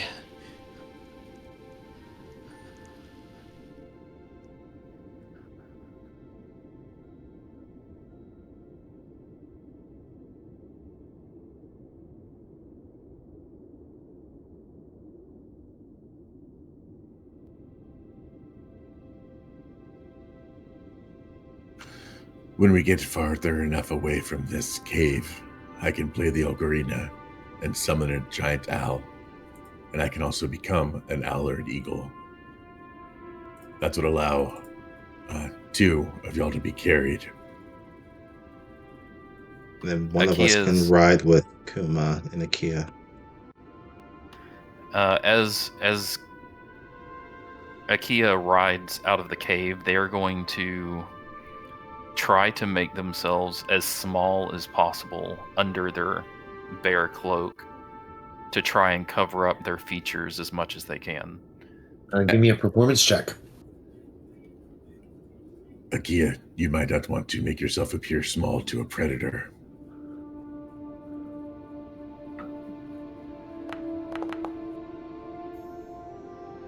Oh, Which he doesn't, so that's good. Okay. As you ride out in Draconic, they will say, "And who goes there?" Riding out from the cave. They'll say that in Draconic. Akia has no idea what they're saying. It's like, I'll just say like, Akia, I don't think it worked. I think they noticed you. just say that he's one of our companions. It's like, He's trying to warm himself with some bear furs. They're one of our companions as well. They don't handle the cold as well as I do. I'm glad that was in Draconic. Otherwise, Avlis would have issue with that too. As you're riding out, they begin to sniff at the air. Your allies. Gaiman will try and fart. Fart on command. So you need me to roll a performance check? Or con check.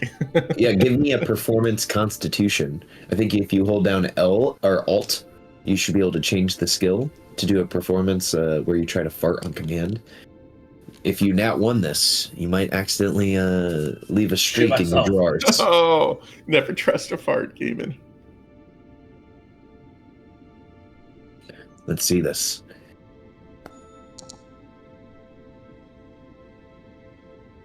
Bam. All right. So from within the cave, well, Gaiman, you can describe what happened. You nailed that performance constitution. So Damon's gonna sort of get by sort of walk sideways past Akia and Kuma, and he'll, knowing what he's about to do, he's gonna like motion at Alicia to be like, "Go on, get away." He is going to not bend over, but he's going to lift his leg. He's holding a torch because that's why he's generating so much light.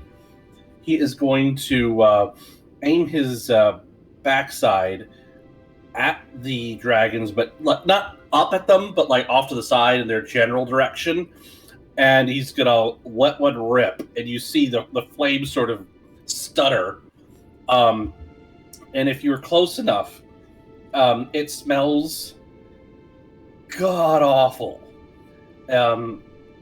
It's like he was eating nothing but beans, black beans, refried beans, and it's just it is foul. It's like something died his colon, and he just let the gas out. The two dragons continue to inhale, and they say, "It smells like there's a rotting corpse out here. Delicious. We thought we smelled something similar to the brazier that glows with the Frostmaiden's light. We must have been mistaken." Akia still doesn't know what they're saying, and they've got a wyvern poison in their hand, just sort of clutching it as they move along. Yeah, and having expelled the gas, Gamon's like, "Oh, that's bad." And he's gonna come up and kind of like with his foot like prod Kuma to get him to move. And I imagine they're gonna kind of look back at him and like, "Don't push me, bro." Or ever how polar bears sound. These creatures are just like is that the size of the token? Are they medium? Yeah, they're just slightly larger than medium-sized. Okay. As a form of intimidation, then Avalos is going to transform into a giant eagle, because he figures that's a little tougher than a giant owl. And it's I mean, I can use a giant owl token, that's fine, but it's an eagle, and wants to look like a big giant bird of prey who's bigger than them. Okay. And are you going to put down an intimidate on them to see if they'll affect them? Just to show them that, I mean, even though like I would have far less hit points, that I'm bigger and I'm faster, because I'm pretty sure an eagle moving at 80 feet can probably move faster than a wormling. Does Avalos want to bet his life on that? Giant eagle at 80 feet per turn, I think, is faster than a wormling. Okay. Correct. Again, do you wish to gamble thine life upon it, and also the lives of your compatriots? So the dragons are just busy smelling the sweet bouquet of Gamon's fart as they look for the carrion, not noticing the stench of Akia's. All right, I'm just gonna say that well, see, I don't know, because I don't know how Orpheus built these dragons. So Is that when you said, "Hey, I just looked in the monster manual at their speed"? I just mean I don't know how you built them. Like maybe they do have a faster speed, but maybe they don't. It's that what's it called? That strange line we all walk. So the dragons Yes, probably when you're in DM. will say, "Do you wish to not enter the cave then? It looks like you are leaving." She'll call back up to them and say, "We do not wish to make enemies of the barbarians, since they vastly outnumber us, and we do not wish to take up any more of your time than we already have." And goodbye, Evilis. And goodbye to your companions. We need to go out and find that stinky carpus and devour it before something else can.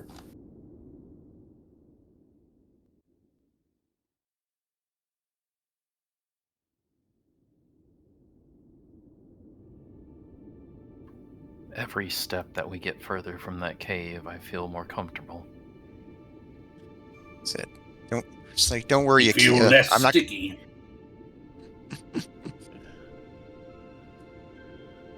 That is a good analogy. Don't worry, Akia. We're not going to let anything eat you. Were they smelling for me? I think They were so. smelling for something that was dead. Gaiman seemed to have put up a fart screen. Yes, and it's one of the. I will say I appreciate the fact that we found an actual good use for your flatulence, Gaiman. What do you mean actual good use? My flatulence is fine. Smelly, but it's perfectly normal for a Goliath of my age. Right. Well, It's because That's of what your they were diet as a medical professional. well. As for what they were smelling for before, I can't But say with. isn't necessarily flesh that's going to be as hardy as, a ration as something else's beans.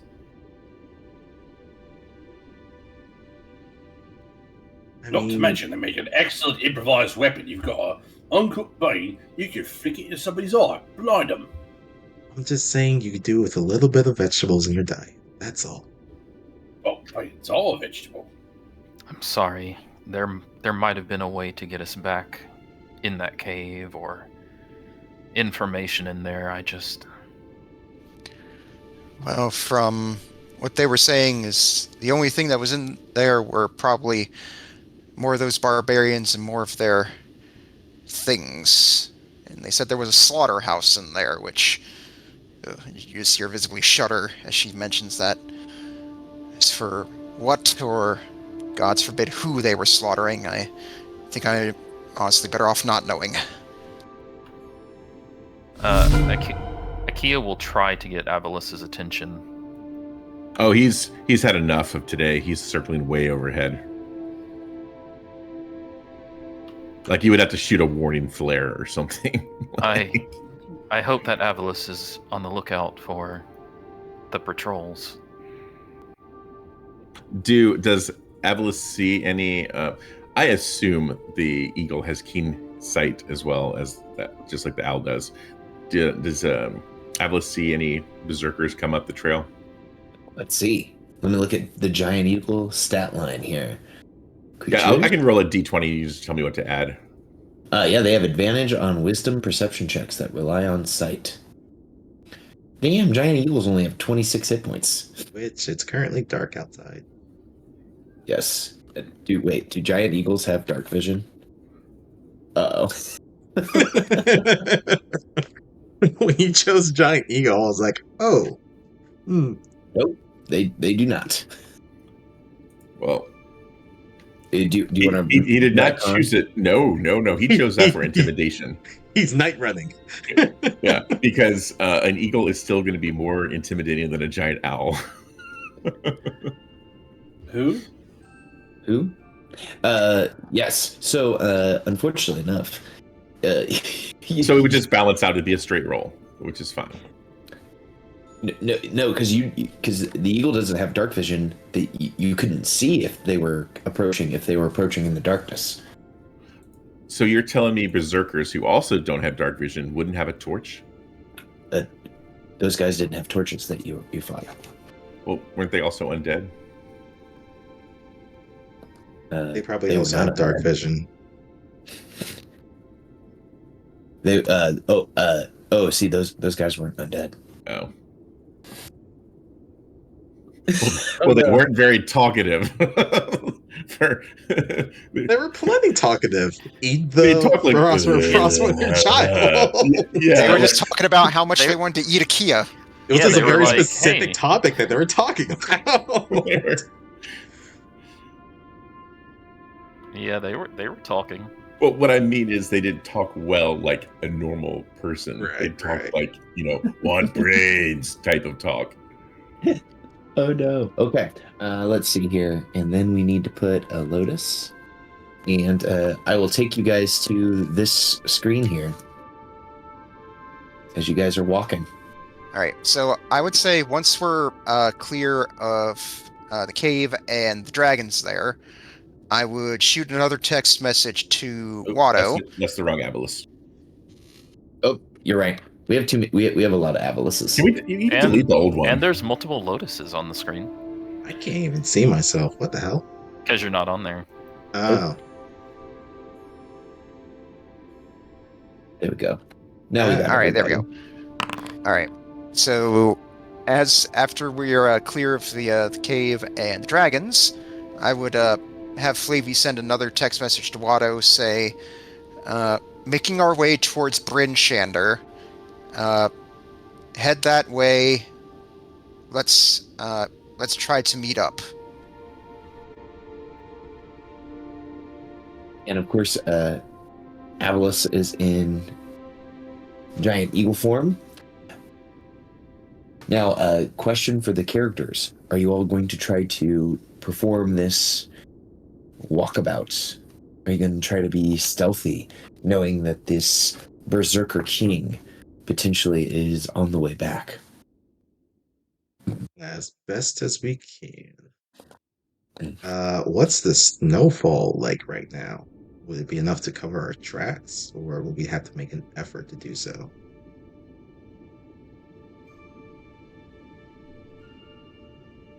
So, let me check our weather here.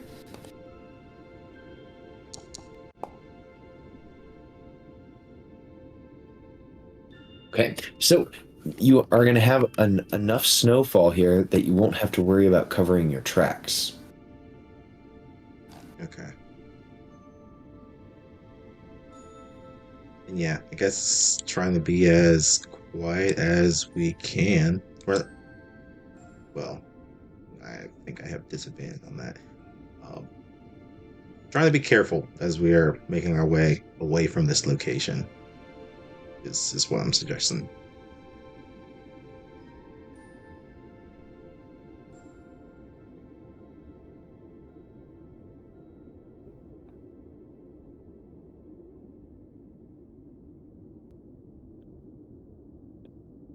Now, who is the first party member to try to break the silence as you all are making your way away from the cave? So, Lotus, you mentioned something about that boon. It was something given to them by Lady Frostkiss. Like, it was giving them sustained life? Is that how the dragons were kind of putting it? That's what they were saying. It's essentially that they would be constantly fighting and cutting and in many cases bringing each other to death, but the light that we saw remnants of in there, the blue flame that they were talking about, it's anytime they would fall, it would just bring them back to life again. So if they're part of the same group that we fought earlier, then that means they have to be within proximity of that light in order to continue receiving the boon. Once they leave it, then they're free game. So if we do encounter them outside of it, we shouldn't have to fear for them to keep standing up every single time we bring them down. Yes, it is a good. Sorry. She nods, and you see she's got her notebook open, and she's just sort of like, jotting down in her shorthand these things. Or for the BA type of role to maybe have I heard of anything similar to this? Would this be like some type of like divine blessing? Absolutely. You guys could put your heads together and do a religion check to kind of figure out what might be happening here with this. And from context clues, you all believe that there could be some type of artifact within that cave, because they mentioned a brazier of blue flames several times. Putting your heads together, you believe that this tribe, they've allowed themselves to become frostbitten. They've peeled the skins that they wear to only be adornments, no longer functional. They have come after the midwinter child, wishing to consume him. These barbarians who normally worship Tempest, they would normally not give the Frostmaiden any mind at all, any sort of care. You believe that they have become devotees of the Frostmaiden, and she's noticed them and give them some type of boon in return. In Brinchander, the Church of Auril that's there, have we seen any type of brazier-like object? You have not seen a brazier, but you did on your last visit notice that they have slowly but surely replaced many of the oil lamps, many of the torches, many of the public fires, and it could have been just prestidigitation or thaumaturgy. But in Brinchander, the once burning, yellow, red fires, natural to Brinchander, have been one by one becoming replaced with blue.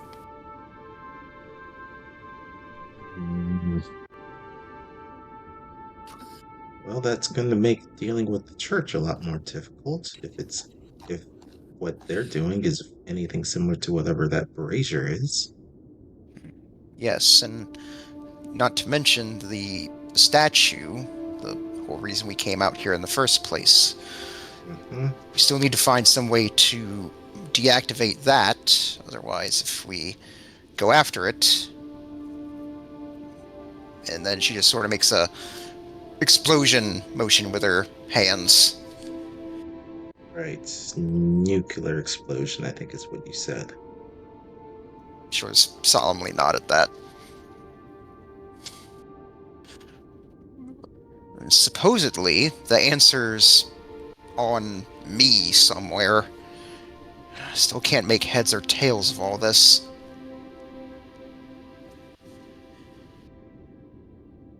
Lotus, if we do come across the wizards, the group of wizards, maybe we could turn to other wizards besides Avarice for help with things not dealing with your appearance. Maybe we don't share anything with Avarice other than what you need her specifically for. She'll actually nod at you for that and say, I suppose you're right on that. The mirror said that she could help me with my appearance, and there's no need to give her anything more than we have to. Especially with what Dazan has told us about her.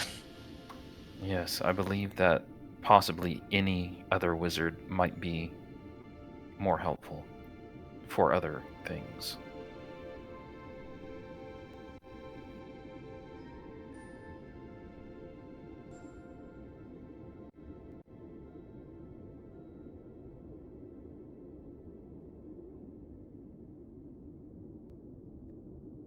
At this moment, how are Avalis and Gaiman feeling about what happened back there at the cavern? Still circling overhead. Didn't hear any of this. He's not in the mood. Gaiman is concerned right now that everyone's getting a bit chatty if we're trying to avoid this barbarian king. We're emitting light, we're talkative, and just is not feeling particularly a leadery in terms of telling everyone to shut up because he understands that people need to process in different ways, and maybe his processing is it kills him. Does everyone else have their lights off? Akil will turn their light off. My light's off. Oh yeah, I've Gaiman kept has mine his off. axe stowed so as to not emit light. At the moment, I'm just relying on dark vision. But Gaiman's just in his thoughts, thinking, well, might have been an interesting fight. Avlis wanted that fight, but I don't think we were ready to fight those dragons yet. Oh, see, I didn't want the fight then. We definitely needed to rest. Yes, but you were aping it in character, but I also understand there's the RP and then there's the actual desire. Oh, RP wise, he wasn't wanting to pick a fight with the dragons. He just didn't want to show any sort of weakness to them, and he certainly wasn't going And to. also, just from like a negotiation, dealing with other parties standpoint, you don't want to come off as weak and pliable. Yeah.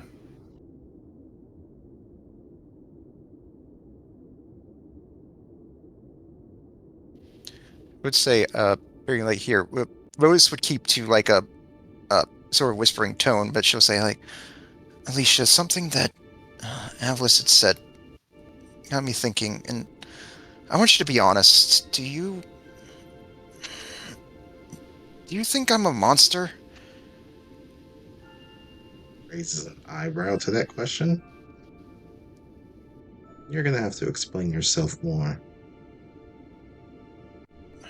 Well, as I was, it's something I've always dealt with growing up.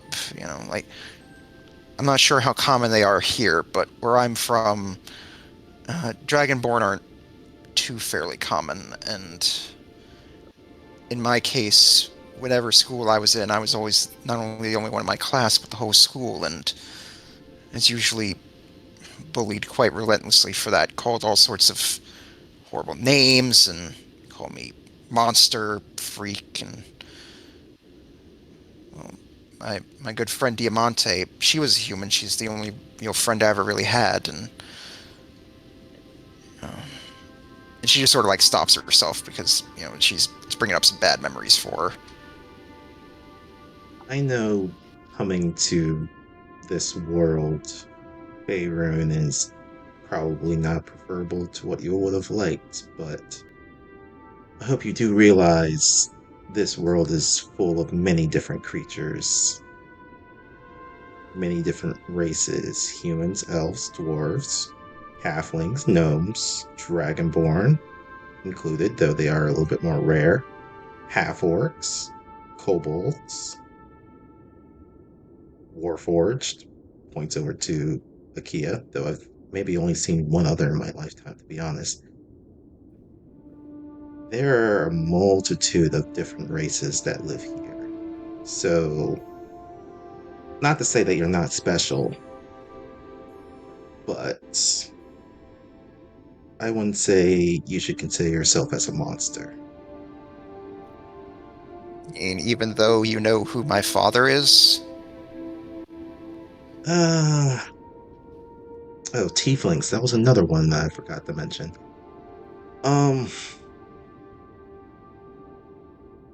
Your parentage is a very complex conversation. But in the time that I've known you, I would say that no, you are not a monster. Generally, that term is reserved for the actions that individual takes to gain such a label. From what I have seen so far, you've not done anything to qualify yourself as a monster. Thank you. I've My mother would seen always. Oh, go ahead. I've seen people, humans, that act far more abhorrent than anything, well, than some other creatures have done.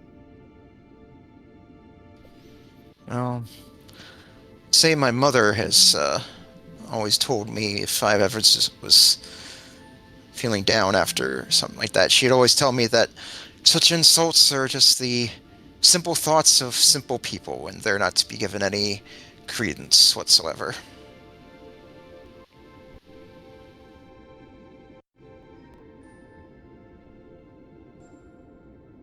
I'd say that's quite sound advice.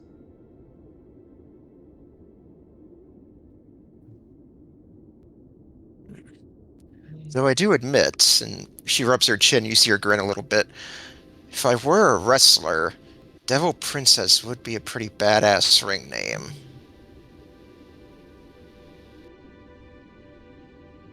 You've mentioned wrestling before, and there was one time that the church back in Baldur's Gate did sponsor an athletics competition. Wrestling was one of the sports that was listed. I don't know if it's performed the same way as you think of it. Maybe. And as we continue walking and talking, I'll kind of detail some of the stuff that was being done during that competition. I'm sure just follow along listening to you. A tactic to get your mind off of conversations. Right? She definitely appreciates it. You can remember in this competition, they had all sorts of different styles of folk wrestling from around Faerun. The different styles of folk wrestling were as varied as the dialects spoken by the people that brought them. There was a group that, for their folk wrestling, connected each other with a belt so that you and your opponent could never be further apart than the length of the belt. Another, the opponents started the match in a bear hug, and the winner was the first to get the loser to break their grip. These are actually real styles of wrestling in the real world. They're kind of crazy. Anyways.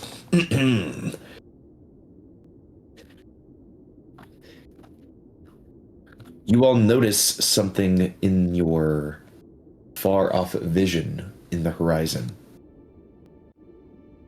You can hear this low sounds. They are almost what you would call baying noises, and I will play them here. In just 1 second. You hear something that sounds like this.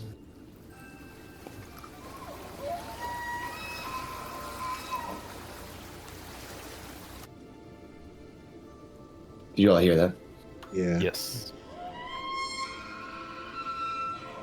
I don't know whether that's a whale or an elk.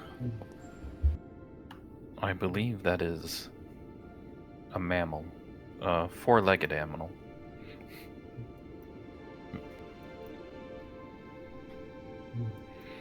Elk? Moose? Can I make a survival check to see if I recognize that? Absolutely. You can make a survival check to try to recognize that sound.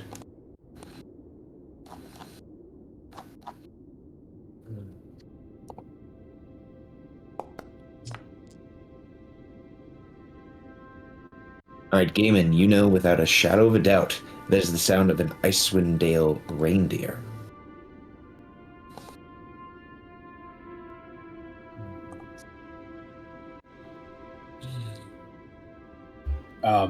Gaiman will walk back closer to the party to put his finger to his lips and then illustrate reindeer via charades to them.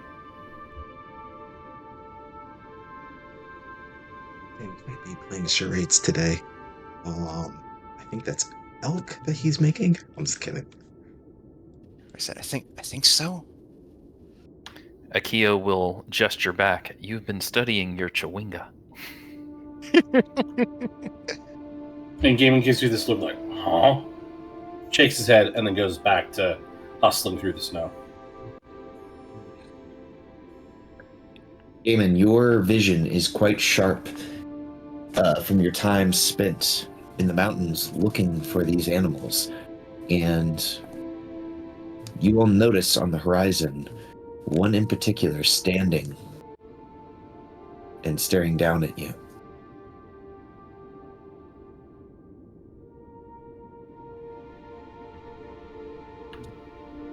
Gaiman. Yeah. The bear tribe might hunt these reindeer. They might be drawn to these noises as well. All right. I mean, you want us to steer clear? I'm just saying it's something to be aware of.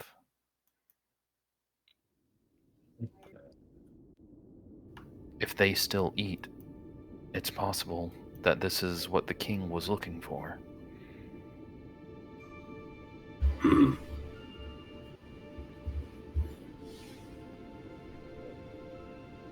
Fuck it. And Gaiman's going to start moving towards the reindeer. You hear this noise again.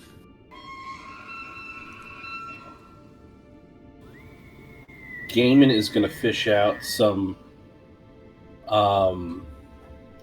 rations from his pack. And he's going to start breaking it up into small pieces in his hands. I would say you guys are separated by... I know the map here is a little confusing. There's not a dragon there. Sorry. You notice that standing by this deer, there appears to be a small herd of other deers. They look at you. They look like this. Gaiman is going to make him sort of squat down a bit, make himself seem smaller.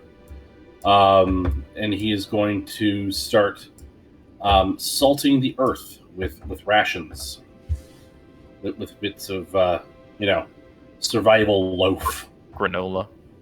Yeah. Hey, give me an animal handling check with advantage.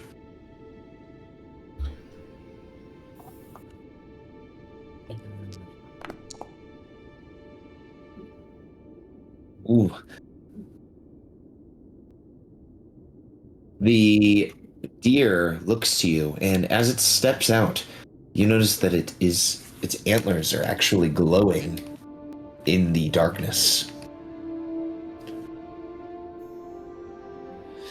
And it looks to you, and it kind of paws at the ground. It shakes its head, and you notice that its long white beard shakes as it does so, as it looks at you intelligently. And it makes this noise.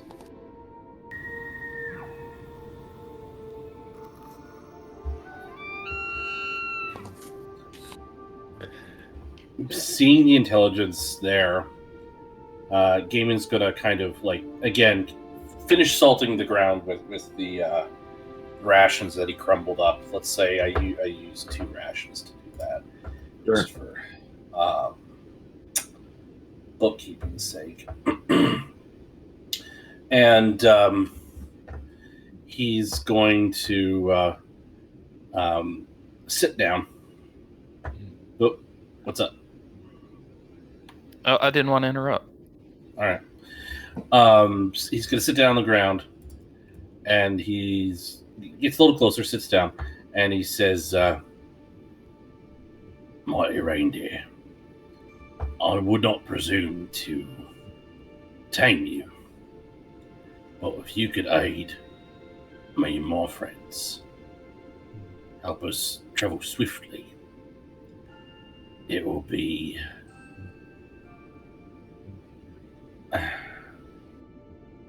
service, and I would kind. Not a druid, not a ranger, not really one attuned to the earth and its creatures. But I acknowledge power and greatness, and I hope you might be able to do us a good turn. That's all right. The reindeer looks to you, and then it looks over its shoulders at the reindeer behind it. And it turns back to you, and it looks apprehensive. And it looks to you, and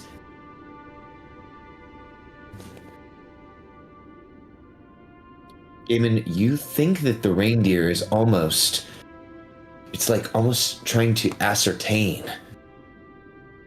if it helps you. Are you going to hurt its flock? How would Gaiman like show that that he won't hurt its a weaker reindeer it's protecting? How would Gaiman show that? Allow a good berry. Oh shit.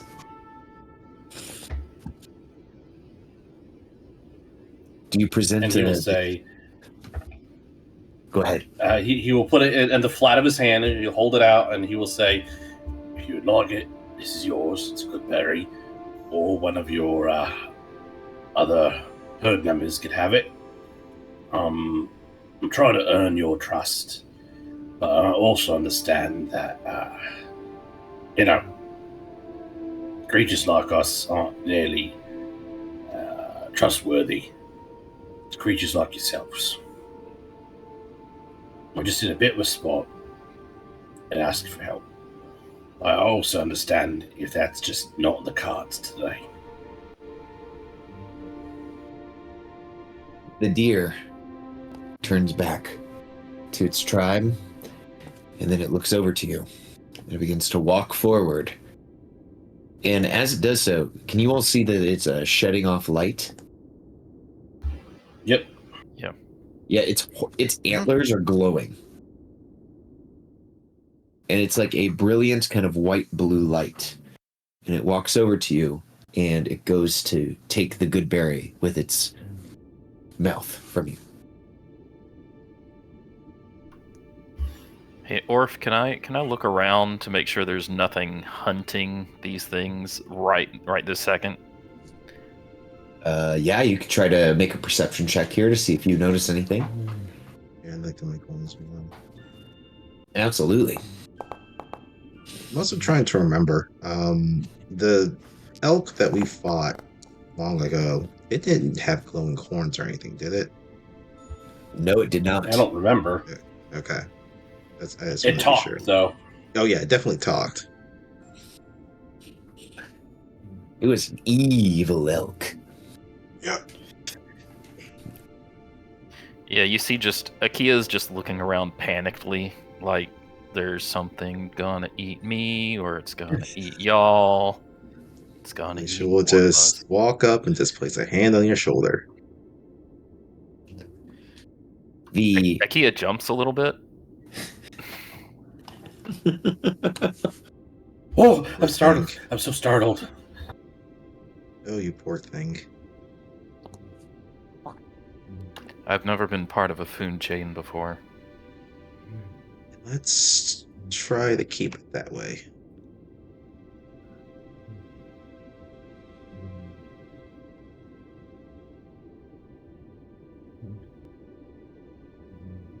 Upon taking the good berry, the deer will look to you all, and it will make a motion with its head and antlers to follow it.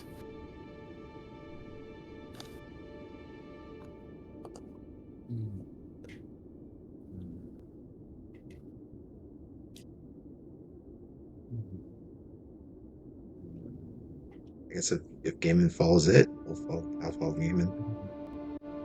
All right. Gaiman will get up, dust the snow off his himself, and start following reindeer. As this is happening, what does Avalos think as a druid watching this happen? He's probably a little bit in awe of the clearly not natural reindeer that's down there, and that he doesn't get to talk to it. Just maybe a little jealous, but otherwise, he tries to stay a little up high to keep a lookout and not be distracted, which he thinks they are. The deer will once again motion to you all, and it starts to jog, following a direction in the snow, and its reindeer will start to jog after it. Do you all choose to kind of jog through the snow following the deer? That's Yeah, best I'll as I'm follow able along. to. Yeah. And it's moving at just a fast enough pace where you all can keep track of it.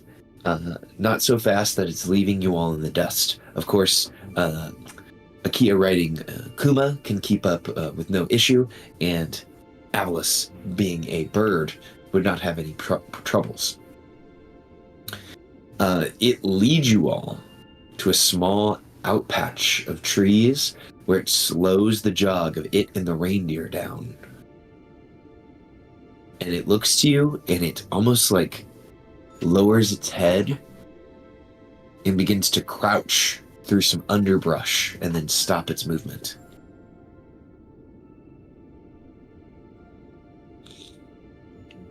As it stares out into the tundra.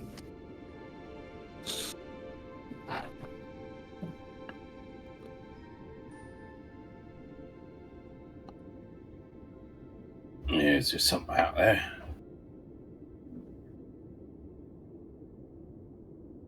The deer looks to you, and then it points its kind of bulbous nose out into the tundra, kind of forward. And there you can see, kind of walking in the darkness, pinpoints of light at about human height. You see the lights would be about where someone's eyes would be.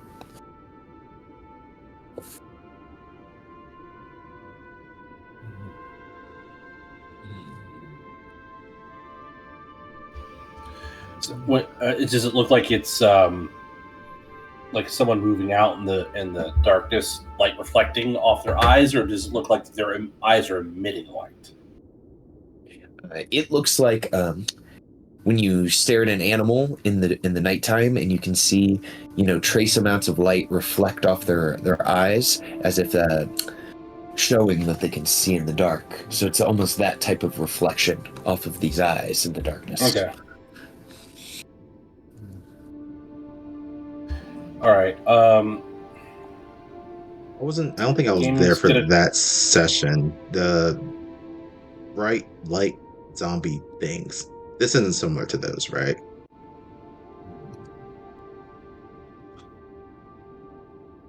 I think I saw that you guys had encountered some zombies with headlight things or whatever. Correct. This is different than those. These guys those zombies essentially had spotlights shooting out of their heads. Okay.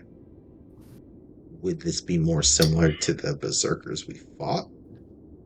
That is correct, where it's more like a dark vision or a slightly enhanced dark vision type of reflection.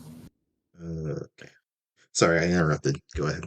How many sets of eyes, if I can count them, do I see? Absolutely. So you would see that there are 6 at the height of about a normal sized humanoid, and then there's one that's roughly 8 feet tall.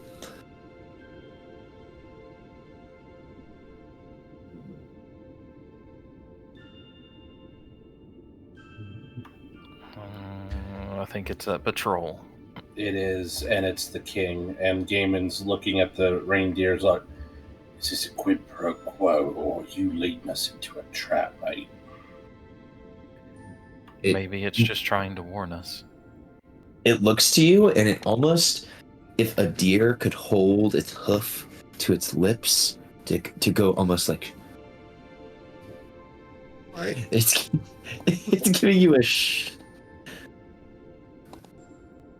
Gaiman just doesn't say it, but puts up his hands like, okay, I get it, covers his mouth and gives a thumbs up. I think maybe they'll do us. And then he turns back to the party, motions get the fuck down. I think Yeah, maybe so here, she'll take cover behind Puma's massive bulk. Does the giant eagle see any like treetops move, anything rustle, anything in the distance?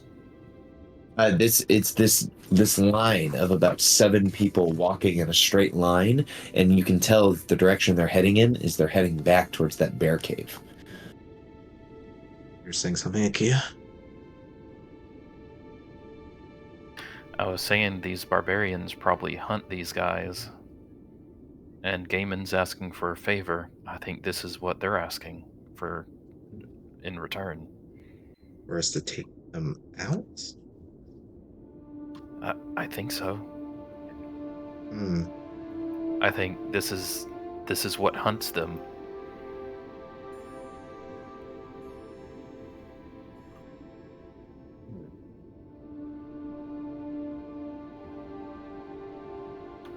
Do we have it in us to fight these guys right now?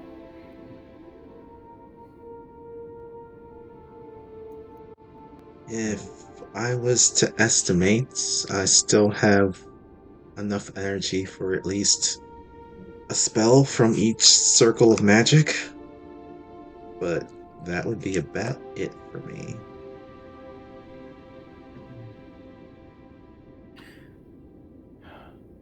Alicia, Avalis, Lotus. Gaiman and I can charge in and fight them, and Kuma can provide cover for the 3 of you. I can summon a storm, and you can hide within it and step out to fire your magics. There's Alright. 7 of them in a line coming this way. Gaiman's gonna Oh. kind of hustle back to them and say, "Listen, if we wait for them to pass, circle around trying to come up from behind, we'll take them, or try and take them one at a time, by surprise, from behind, and just narrow down the numbers. Well, none of us are like the stealthy type, but we can at least give it a go. It's our best bet. Take them unawares. We rush in, and it's, all against all, but if we can take them out, Gaiman, maybe 1 or Gaiman, 2. They can smell me from a distance. I don't think that'll work. Well, then you stay downwind.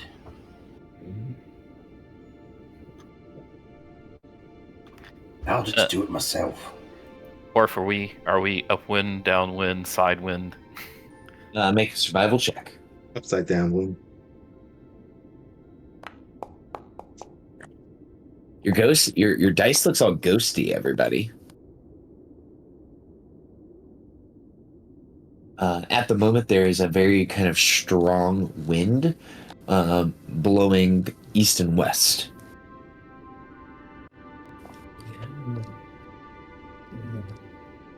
Right now, like, we could smell them, but they can't smell us. Mm-hmm. All right.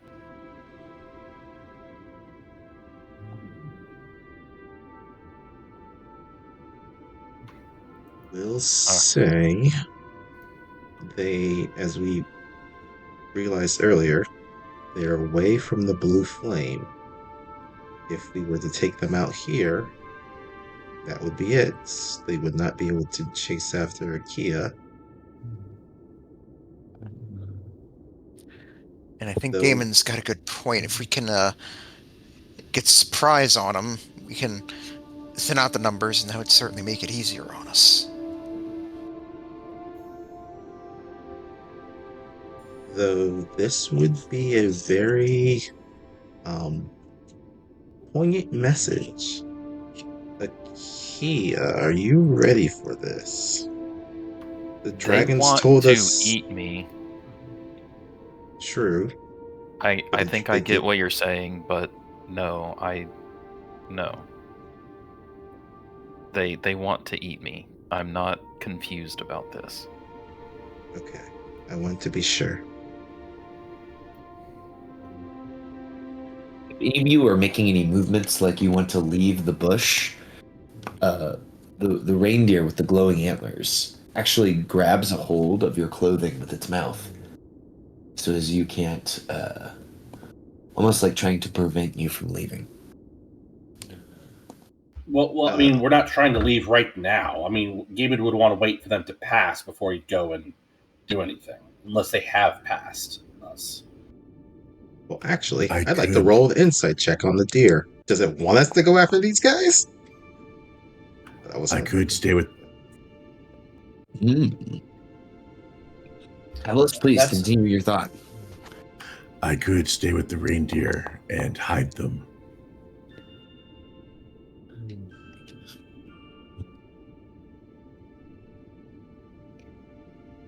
other Alicia, words, he can stay within 30 feet of them and cast Pass Without Trace, and it'd be you much harder to believe that find the them. deer doesn't want you to go out there and fight them. It wants you to stay safe. That's what Alicia believes. Gaiman, it's very hard to actually insight a deer as you're trying to like figure out its ins and outs. It's kind of tough. It doesn't have like facial expressions like a human being would. Okay. Or Well, a human his initial reaction was to sit tight, so he's just going to continue sitting tight. He still thinks that his plan has merit.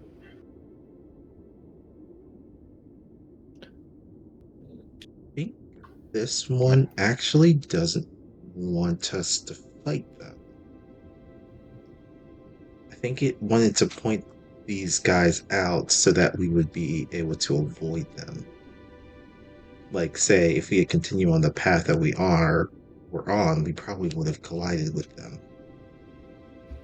Alright, well, in that case, we'll just sit tight. And if it decides it doesn't want me to leave after it's there, away from us, and go try and sneak up behind them, then, you're right. And if it lets me go and do my thing, then I'm right. Right?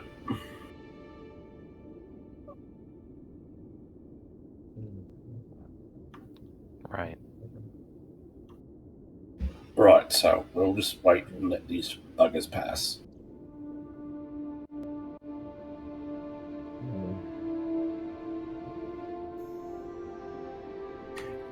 If that's the case, then Ablis would have motion for everybody to get within 30 feet of him, including the deer, and he'll cast Pass Without Trace.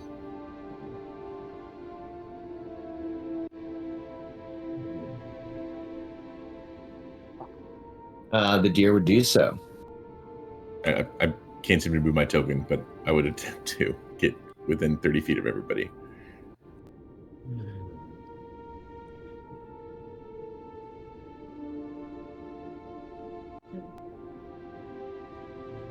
Now, the deer is just trying to do this because you believe that the deer is like, yo, guys, we don't want you to get hurt. You guys are cool guys. But if you're like, deer, we want to go out there and kick that barbarian king's ass. Or the berserker king, I should say. And if that's the case, your DM will understand, because that's cool as shit. And the deer will also say, that's cool as shit.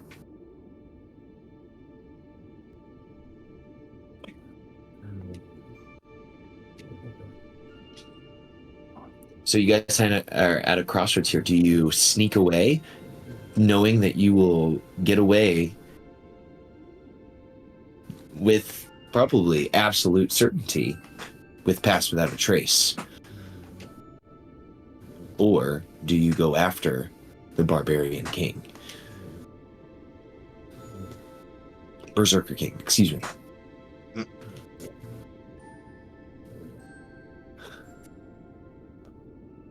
I mean, Avalis, if you can, help me by, sneaking along with me, you could use your ability to take out those other blokes, one by one until we can get to Berserker King.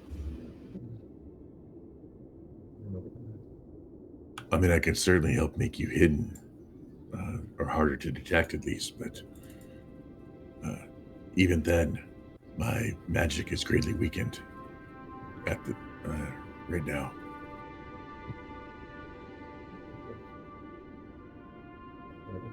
I mean, either we deal with the problem now, or we wait, and it can keep coming out. We could follow them for 10 minutes, take a short rest, and then I would have a fireball at my disposal.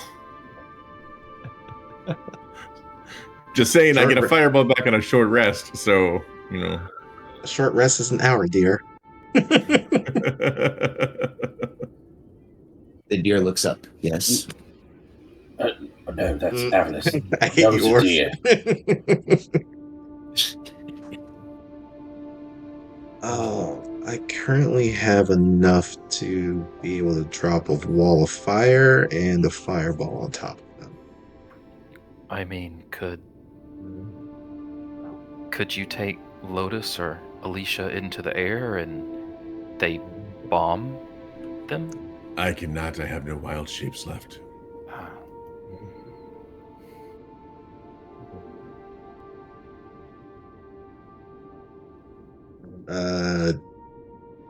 Do you have the pole mod, Orf? This do. sounds like Would you a like- pole. All right, guys, we're doing a poll. Who knew that a reindeer could throw so much in here? So we're doing a poll. Berserker King, what do we do? Avoid them or fuck shit up now? Avoid them or... And I feel like this is the... Rampage. Avoid or rampage?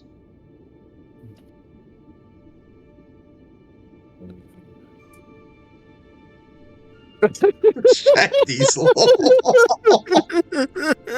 Okay, that works. Man, I really want to fight them, but I don't want to get us killed.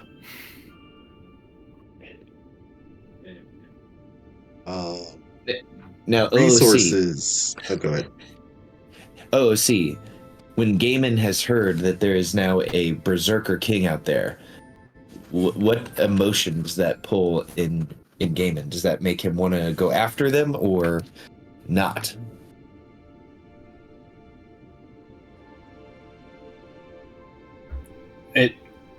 He wants to go for it.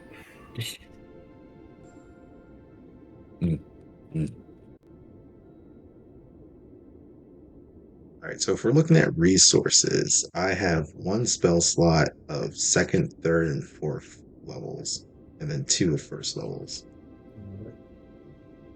If we can take a short rest, I would get Yeah. 3 spell slots back and a fireball, like a free fireball. Yeah, they'll just be... I mean, we'd have to take a short rest and then track them all over again, because we'd have to sit down for an hour. Yeah. Well, in that case, But I mean, we know where they are. We can two- just head two back to the first and 2 cave, second. but then, Dragons. yeah, dragons and whatever Well, in that else is in case- the cave. Yeah, in that case, we might as well go somewhere and take a long rest because it wouldn't matter then. Right. Yeah. But I think if we weren't going to kill 2 wormlings, I don't see us taking on, was it 7 berserkers? And one of them is a Oh, berserker. Yeah. it wasn't so much the wormlings, it was whatever else was in the cave, because that was going to probably be a loud fight. Yeah. And then if we take too long, then who knows? We had no idea where these guys were, so they could have been coming right up the pathway. Well, even if there's more berserkers in the cave, they probably wouldn't come outside because they know they could die, right? Yeah. So They're fucking berserkers. yeah, they're they're berserkers. just gonna They come probably- out. Yeah. Plus, yeah, plus would they're just- by the blue flame. They would just reanimate. They'd be like, "Fuck it, we ball." But that's why we wouldn't fight in the cave. Yeah, we don't know the range. I know we wouldn't fight in the cave, but we don't know what the reaches of the reanimation shit. So yeah, I am outvoted. So you're gonna have to, convince Gaiman. But I think that's the next week's problem. yeah. Oh shit. I didn't realize that you guys were going to go nay on the Shack Diesel, open up a can of whoop ass. Oh, I want to. I just... I mean, you I can just don't change your know. vote or not. I don't fucking know. But it looks like I'm the only one that voted to go Shack Diesel. Okay, I'm not the only one that wanted to go Shack Diesel. Open a can of whoop ass. Oh, But man, still, I've been I just outvoted. don't know. I just don't know if we have it. I believe in us, but I've been wrong before.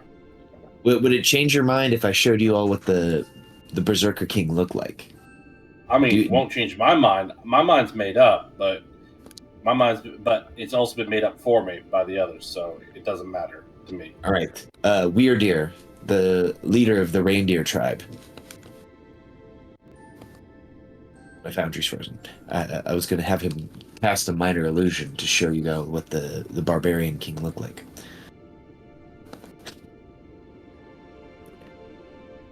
Oh my gosh. There it goes.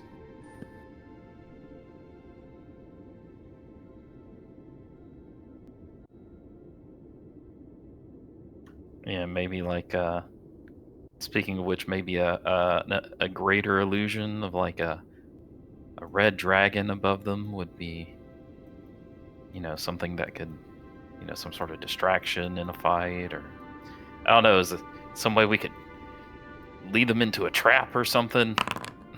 So it'll cast a minor illusion so you all can see what the this creature looks like.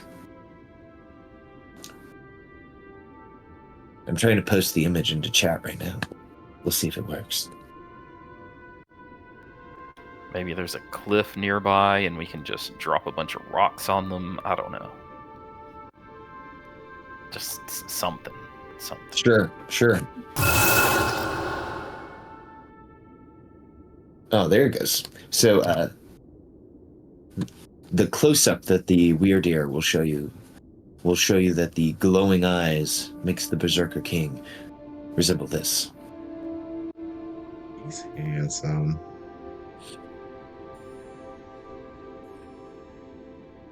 I mean, I'm not opposed to throwing down with this guy. I just know I'm curious what resources. Well, the regular berserkers weren't too much of a trouble as long as we kept them at a distance. I'm just curious about what this guy is bringing to the table.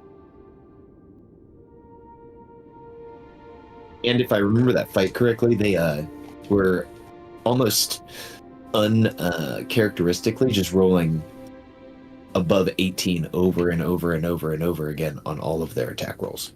Yeah, Orf had quite a bit of luck on his side on that one. Like there was a time where I think I hit Akia like with 3 multi-attacks in 3 separate rounds in a row, which was very hard because he has an AC 21. I think that was just one round. I think it was just one round that I went from full to a quarter health, actually. Just those 3 hits. I think one of them, I think that they just did a lot of damage. When they really got a hold of you, they did a lot of damage. And like the first half of the fight, we were like, oh, these guys aren't so bad. They're not doing that much. And then just bam, bam, bam. Exactly. Well, then I guess we can take the week to think about it. And I will take us back to the start page because we are at 11:30. And thank you guys for being patient with me this session. I want to thank you guys for continuing to play in Icewind Dale, Rime of the Frostmaiden. I know that we've been playing together for over a year of sessions, and every session I feel like is better than the last as we explore the characters, as we explore the realm, and we figure out the solutions to solve this long night that has plagued Icewind Dale and all of the other problems that seem to pop up along the way.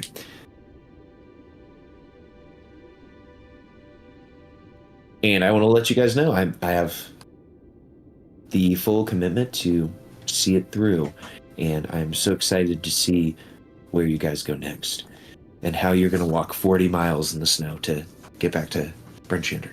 It's gonna be a long journey with a lot of random encounters.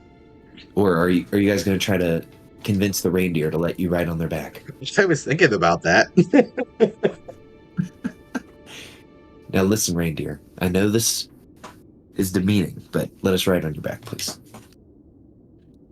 I mean, as long as we get a long rest, I could summon a bunch of horses, couldn't I? Pretty sure I got conjure animals or something. There we go. Well, before we head out for the evening, do we have any questions, comments, concerns, any thoughts or prayers? I'll give my reminder. You know, the International Spouses Day is coming up here. Valentine's Day. Make sure you get your spouse something. Get your mama something. Get your grandma something. Oh, I brought my mom quite a bit of stuff back from my vacation, so she should be happy. There we go. That's good. That's good. Oh yeah, conjure animals. I can summon 8 riding horses, or But- 4 war horses. Cool. For an hour, right? It only lasts. Yeah, I think it's like 1 hour. So we gotta make them sweat. Because they can probably move like 100 or 120 feet every 6 seconds. Let's see. Riding horse They is have the speed only of 60 50? feet. 60 feet. Yeah, 60. Yeah.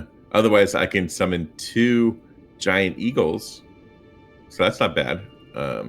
So we would have, if Avalos turns into one, that's 3, and that's fastest. That's the fastest beast around. Oh my gosh. So if a horse can run 120 feet, that's per 6 seconds.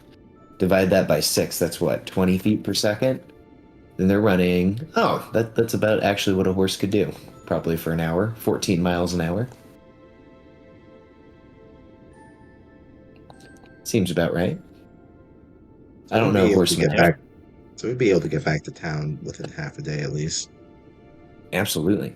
All right, team. Well, I hope you guys have a good rest of your weekend, and we will get back after it next week, hopefully with no distractions, interruptions, or cats attacking me while I'm trying to run the session. Hope you guys have a good one. You too. Thanks. Thanks for running. My pleasure, guys. Bye-bye. And thanks everyone for tuning in. Catch you next time.